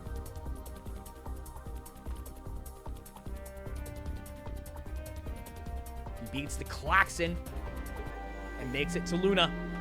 Come on, Vance. The Texas Ninja. 4-time semifinalist. Saving on UFO Arcade is the Texas Ninja. Planet Bridge and OGS away from a return to the afterlife. And a save on the last element of OGS. That's what ends his run on stage 6. The Texas Ninja, the 2-time AEW champion, returns to stage 7 with a vengeance. We now move on to the tragic hero of Omega, Clément Gravier. He did it before. He do it again around a month later. Gravier takes on stage 6 once again, saving on Minefield and making his way into Luna. Can he do it again? His personal best is 7.3. If he wants a shot at a new personal best, he's got to make it to stage 7. He's halfway through Luna. Planet Bridge. And after this, it's just OGS left. He's got it. The tragic hero of Omega moves on to stage 7 once again, putting us at 3 for 7. Renee Castley. We had a lot of former semifinalists left. Renee Castley could do it again here. Saving on Earth. He beats the Klaxon and makes his way into Luna. 6 obstacles away from stage 7. Saving on the trampoline jump in Sky High. And halfway through. Planet Bridge. Renee Castley, the circus artist, is back to stage 7. Putting us at 4 for 8. And here comes the champion. Jay Lewis. We just saw someone failing metronomes earlier. I cannot remember who off the top of my head it was. But either way, it doesn't bode well for Jay Lewis. Because he does it again. It comes to bite him in the ass. And Jay Lewis, our champion, is out of the equation. And Loic Fortier, all he could do is watch at this point. The debutant is going all the way to stage, has made it all the way to stage 6. But can he go farther? Can he do what nobody else has done, to my knowledge, in this era, and reach stage 7 in their debut? We had Nazarov reach stage 6 earlier, or like a few weeks ago.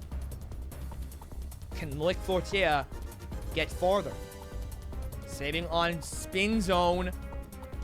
Fails once on Alcatraz escape, but he manages to squeak his way into Luna. He's made it all the way to the back half of stage 6 in his debut. Talented is an understatement. Loic Fortier, how much farther can he go? Saving on Jaw Dropper is the debutant. Oh my god, he's on a nail file. Planet Bridge, can he reach stage 7 in his debut? Oh my god, he's getting close. OGS! Oh my god, he did!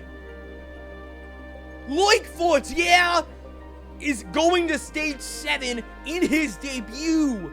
That is unfreaking believable. Loic Fortier. Of all the people I expected to reach stage 7, this man was not one of them. Do not sell this man short. He's going to be a name to look out for in future tournaments. Oh my god. How do you respond to that? I mean, let's see what Caden Lepsack does. But Jesus Christ. Loic Fortier. Unbelievable. And Caden Lepsack fails on Earth. The people we had in stage 7 was 7 last week. And we are 5 for 11. 4 runners left, if I believe. Starting with Joseph Meissner. Loic Fortier reaching stage 7 is unbelievable. And he makes it, meanwhile, Meissner makes it to Luna again. Can he finally reach stage 7? His personal best was UFO Arcade. Saving on Jaw Dropper is Joseph Meissner. And for a new personal best, no! Meissner fails on the same spot he failed last week. That is a heartbreaker. That's gotta be frustrating for Meissner. Does not bode well for Daniel Gill, the Kingdom Ninja. Oops. Almost digestion. Oops. Kingdom Ninja once again takes on Forbidden World, misses once on vaulting bars, and he just times out on Alcatraz escape. Kingdom Ninja is out of the equation. Kai Beckstrand. Going next. First man to attempt Bioclock and Viking Revive. He beats the Klaxon on Soul, making his way into Luna. Kai Beckstrand. His personal best is 7.6. He saves on Sky High, but he fails on UFO Arcade. Kai Beckstrand. He nearly made it to Niflheim last week. He will not do it tonight. 5 people left. Noah Muniu, the fastest ninja alive, runs next. You gotta believe the morale is really tanking right now after this fail streak. Noah Muniu, though, doesn't quite beat the Klaxon, but gets close. He makes it to Luna. And again, clear is a clear. Come on, Noah. What does he have left in the tank at this point? Halfway through Luna, saving on Nail File, is the fastest ninja alive. Planet Bridge. Just OGS left. Yes! 6 people moving on to stage 7. And that'll round out stage 6. How many of them are in the top 10? Only... Wait, no! No, Munir failed the last element of OGS. I didn't even see that. Oh, dude. None of the top 10 left. 5 people remain. 5 athletes remain. We may not even have a final tonight. And the last, oh god, the last one to run is going to be Loic Fortier. The debutant and the dark horse for sure. I mean, we have Vance, we have Clement, we have Enzo. 5 people left. It's going to be close. Enzo De Ferrari Wilson, Vance Walker, Clement Gravier, Rene Casley, and Loic Fortier. I can't believe that. Oh boy, stage 7 at the moment. Good lord. 2 stages remain. But it doesn't get any easier from here. Over the past 6 stages, we've journeyed across land, sea, and sky. We've gone from cyberspace to deep space and beyond. But for this penultimate stage, these competitors must face the toughest challenge thus far. The second coming of the afterlife. Stage 7 is Paradise Lost. It is an upper body gauntlet consisting of 8 obstacles. Peg clouds. A series of blocks with little ledges at the bottom, holes for the pegs, directly into the atomic grasper. Doorknob grasper, but with atomic holes, so they do spin freely. Altitude limit from Pro Sasuke. Vertical limit, but with 4 ledges and a vertical transition. Directly into the cliffhanger Odyssey, which is 11 ledges. Whatever ledge you can think of, you name it, it's got it. Slanted ledges, big reach-ups, crazy jumps, dropping ledges, rounded ledges, you name it, and dismount. Flying bar triple deluxe starting off the back half. The nose arc, the northeast regional flying bar, and the bear trap. And the rest point between this and the heartbreaker. 3 vertical boards, 2 horizontal boards, and a 2.2 meter jump at the end. But it wouldn't be an afterlife themed stage in Omega if there wasn't a certain twist, a certain choice competitors had to make. In this new era, not really a new era, it's no different. Competitors, your options lie in wait. Divinity or damnation. Stage 7, as per usual, is a split decision upper body gauntlet. 8 obstacles. Very few rest points. Heaven or hell. Paradise Lost or Devil's Domain. 7.1 is Doorknob Delta, a mix of the Rumbling Dice and the Doorknob Grasper. Rolling Steel is a mix of the Iron Peddler and the Arm Bike. Ultra Inferno Cliffhanger is the Inferno Cliffhanger with the crazy jump in the middle, directly into the cheese wedges, swinging rounded vertical limit holds. Back half is Deja Vu from A&W directly into the 7 circles of hell. Ring toss, sky jumps, sky hooks, ring jump, and final ring consecutively. But as you can see and as you already know, that's not all. Should the last 2 obstacles of Stage 7 be reached, competitors must face Niflheim. Monster climb directly into the lightning bolts with a dismount for a shot at the final stage and a shot to best Phoenix. Will anyone survive? 5 athletes remain.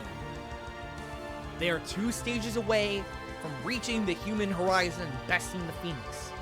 The first was 1 stage away from doing so a few weeks ago.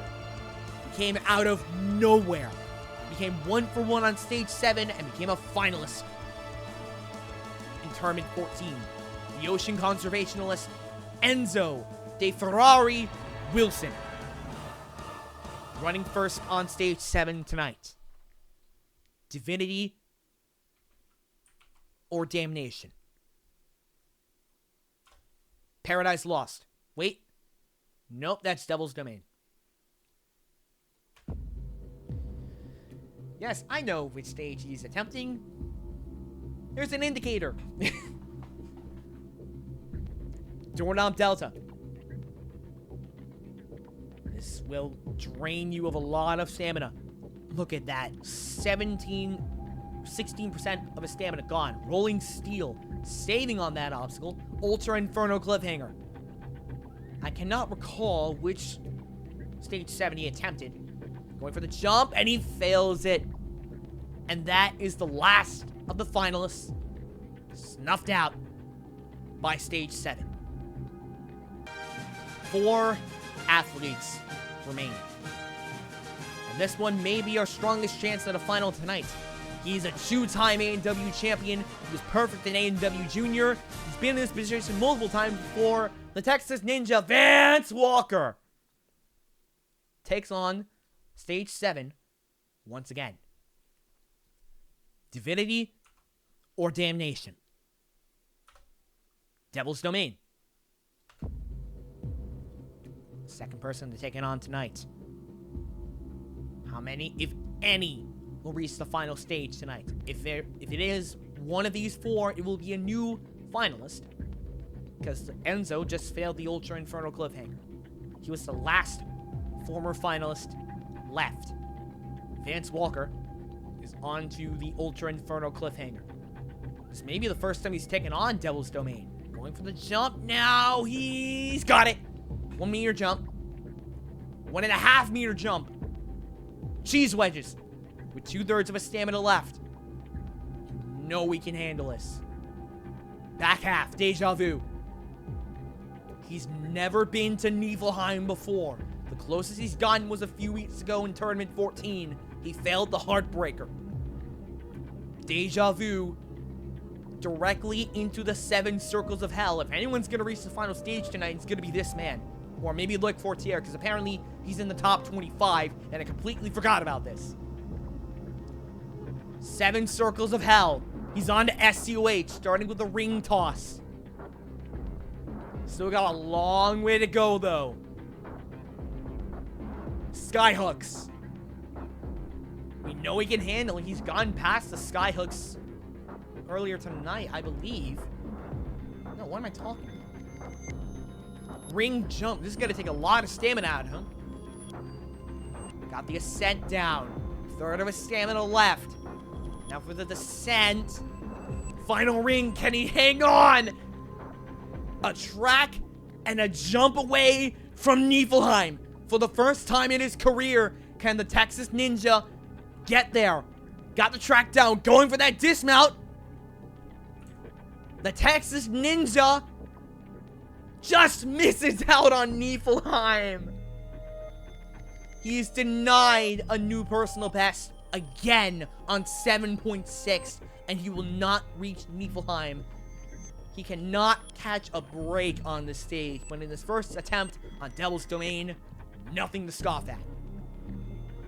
3 athletes remain. Up next is Clement Gravier. Man, I'm just getting that Niflheim music ready, dude. He's been in this position before. In order for a new personal best, he's got to be either the Ultra Inferno Cliffhanger or the altitude limit. Divinity or Damnation. Paradise Lost. Clement Gravier. In order for a new personal best, he's got to beat the altitude limit. Peg Clouds. Directly into the Atomic Grasper. What does he have left in the tank? Vance Walker has the lead for the moment. If Clement Gravier is to take the lead from Vance, he's got to get to Niflheim, which is by no means an easy feat. It's been done many times, but not by any of these competitors before. Altitude limit. Clement Gravier got that downward transition, and he's on the Cliffhanger Odyssey. He has a new personal best. 3 halfway to Niflheim. Big reach out down. Less than half of his stamina left. Can he hang on? Saving on that second dropping ledge. Now for the rounded ledges. Can the tragic hero of Omega finally reach the back half of Paradise Lost? Of stage 7. Rounded ledges.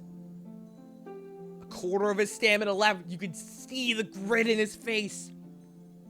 You can feel the exhaustion that he's feeling right now. Going through the dismount on Cliffhanger Odyssey. Clément Gravier, for the first time in his career, is onto the back half. Flying bar triple deluxe. A fifth of his stamina left. He's gone back up to half of his stamina. But if he makes it to the Heartbreaker, he's gonna have another rest point. So he's gonna have another shot to recover some stamina.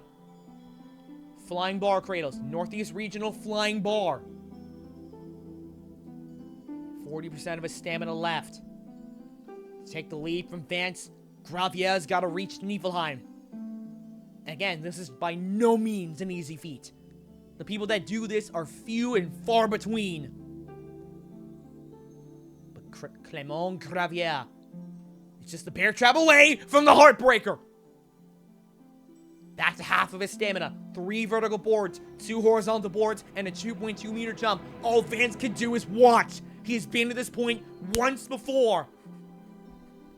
Going for that dismount, the jump on the Heartbreaker.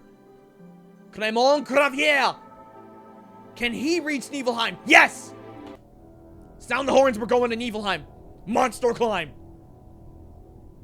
This is a supersonic shelf grab, but with crazy cliffhanger jumps, and the gaps get longer with every jump. 2 obstacles away from becoming our next finalist. Clément Gravier is onto the lightning bolts. 5 jumps, 4 jumps, and a dismount away. Will we have a finalist tonight? And will it be Clément Gravier? Will he finally get his revenge on the upper body gauntlet? That is the Afterlife theme stage. 2 jumps away. Make it 1. Clément Gravier, can he have his moment on the lightning bolt? Going for the dismount. The Frenchman is a finalist on Omega. It's finally happened. Clément Gravier. You can see the tears of joy pouring from his eyes as he finally gets his long-awaited revenge on the upper body gauntlet. That is the upper body stages. Stage 7 has been conquered by the Frenchman. The tragic hero of Omega finally has his moment, his shot against the Phoenix. And you know he's gonna make it count. We will have a stage 8. And he's never even been, from a man who has never even been to the back half of stage 7.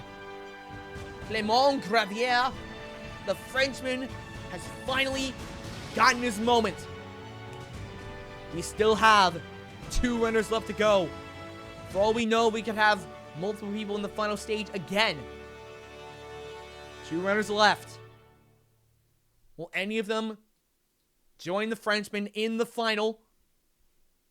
Or will the tragic hero face the Phoenix all by his lonesome?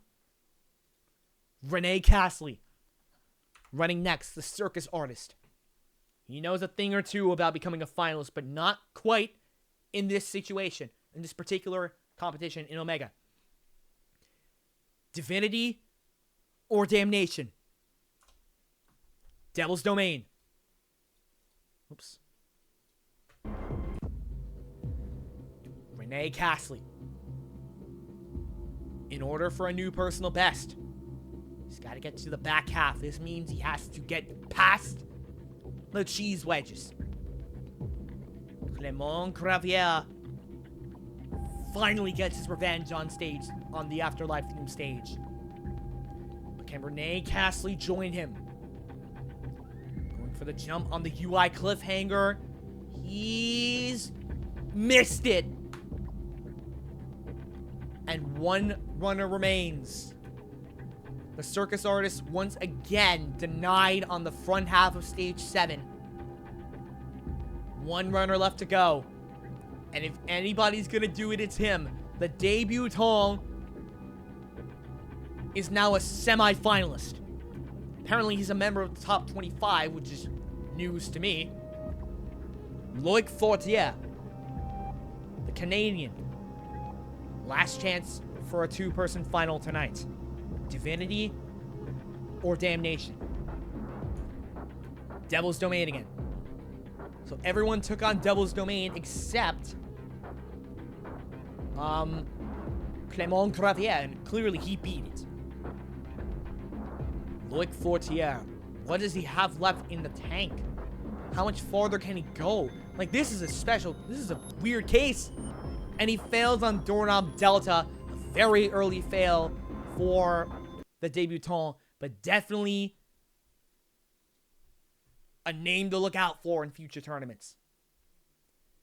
My God. In his debut appearance, think about that. In his debut appearance, I completely forgot he was in the top 25, but in his debut appearance, he goes all the way to stage 7. Absolutely insane scenes here on Devil's Domain. But we know what this means. One athlete remains. The tragic hero of Omega will face the Phoenix all by his lonesome. How much farther can he possibly go? We're a few minutes away from finding out. One stage remains.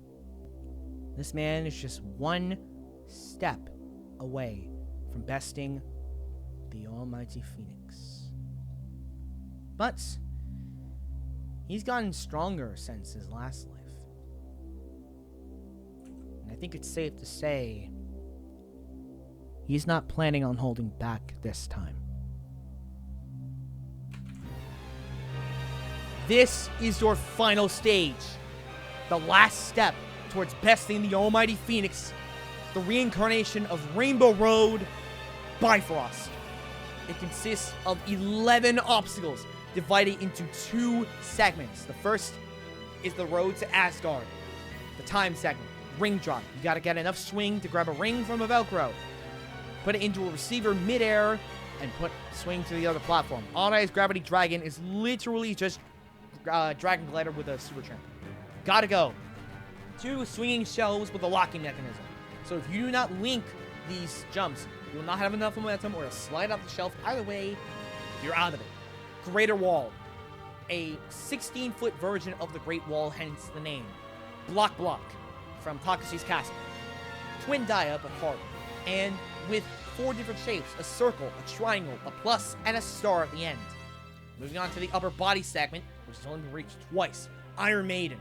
The full version from A&W, with 2 descending segments with an ascending segment in the middle. Directly into Pizza Party. From A&W. You grab onto the crust of a pizza, not a literal pizza for obvious reasons. You turn it around midair, and grab onto the other side. Let's do this twice. Directly into Heavenly Ascent. You saw it in Sharp Tank. In Final Adventure, it came from Gauntlet, but it's here in Bifrost. 60 feet of rope you must climb and hit the buzzer. Time limit is 185 seconds. If you reach this point, or it's only been reached once, you will have a shot against the Phoenix in the untimed section. All the glory. One of the most difficult Bartek obstacles ever conceived. It consists of 2 flying bar moves, on the second of which you turn the bar around. After doing the moves, competitors can either shade to a moving bar or land the bar in a moving cradle. Directly into Ho-Oh, a super belt version of the Kaleidoscope with 7 sets of progressively thinner ledges, with the last one being a slope grip, which requires a cross grip. Directly into the Golden Corkscrew. You must shade through 3 rings of spinning corkscrews to reach the Golden Corkscrew in the middle. Twisted to open the gates of Elysium. Lachey back out through those spinning 3 rings and land on the finishing platform at the end of this course. If the tragic hero of Omega does this, he will have reached the human horizon, he will have bested the almighty Phoenix, he will become our 2nd champion, and he will win our jackpot, which currently stands at $1,360,000. It all comes down to the Frenchman. 1 athlete remains. The Phoenix lies in wait. The human horizon is just meters away. And on the other side of the road to Asgard is this man, who once upon a time became a 3-time finalist and a 2-time champion in Ninja Warrior France. He's never gotten a result worse than second. He now gets a shot against the Phoenix, the tragic hero of Omega, Clément Gravier. 3 minutes, 15 seconds on the clock. Odin, me finigul legovisco. Le bendu voltuga kappa o car.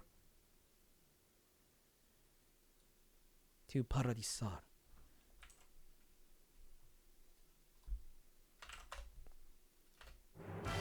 The tragic hero of Omega now faces the road to Asgard. For the first time in his career, he faces Bifrost. He faces it all by his lonesome. Starting with Raindrop. He finally gets his moment. And what does he have left in the tank? How much farther can he go? He's on to Odd-Eyes Gravity Dragon. It's failed a number of runs in the past. It failed Jay Lewis and Tyler Smith at one point, but not Clément Gravier. We know he can handle it. He's faced it in the Sasuke World Cup at one point. Gotta go. 2 locking shelves. Got the first one. 1 more, and then it's Greater Wall. Clément Gravier is on the Greater Wall. This is, I believe, a 16-foot version of the Great Wall. That's the name. He's got to be perfect on this obstacle, or he will not have enough time to reach the untimed section. Clément Gravier is on to Block. Only 2 people have gone past this point. Enzo De Ferrari Wilson and Jay Lewis. Past the circle. Past triangle, on to plus. We saw Tyler Smith fail here at one point. This point as well. The star. Clément Gravier to reach the upper body segment of Bifrost. He's got it. Iron Maiden. Only 2 other people have reached this point. Enzo De Ferrari Wilson and Jay Lewis, as I mentioned earlier. And Enzo came up just short of the untimed section. He was 2 seconds too late. Iron Maiden past the first descent. The ascent in the middle. Clément Gravier. What does he have left in the tank? He's approaching half of his stamina. Past the ascent. Now for the second descent. Come on, Gravier, the tragic hero of Omega. He's definitely getting a new personal best by a significant margin. Not much time left. But he fails on Iron Maiden. And that will do it for Tournament 16 of Omega. My God, that was close. We almost didn't even have a final. Clément Gravier finally has his moment of glory, reaching the road to Asgard for the first time in his career. But now he has a new nemesis in the Almighty Phoenix. This stage and Stage 7 might have to be nerfed next week. But, hell of a run regardless. Let's have a look at our leaderboard. P81, Kane Casillas just missed out on Stage 2 again. Ruben Boris just missing out on Stage 3. Donovan Matoyer squeaked into Stage 3. Alex Romer just missing out on Stage 4, but right above him is Yusuke Morimoto. Just missing out on the back half of the course is Tyler Smith. One of the last finalists to be eliminated tonight. Oh, it's Jackson Erdos who missed out on. Oh, yeah, Jackson Erados, my bad. He just missed out on Stage 5 in the back half of the course. Last woman standing, Taylor Green, I think. And last chatter standing, Sean Bryan. Top 10, Joseph Meister, Kai Beckstrand, Shnor Samiach, Philip Gota, Noam Munier. Stage 7 runners, Loic Fortier, debutant, Enzo De Ferrari Wilson, Renee Castley, Vance Walker, and our new finalist, Clément Gravier, with a new nemesis. Until next time, this has been Omega Beyond the Horizon. I have been Caleb Cold Cloud. Fare thee well. Hopefully the schedule will be normal by next week.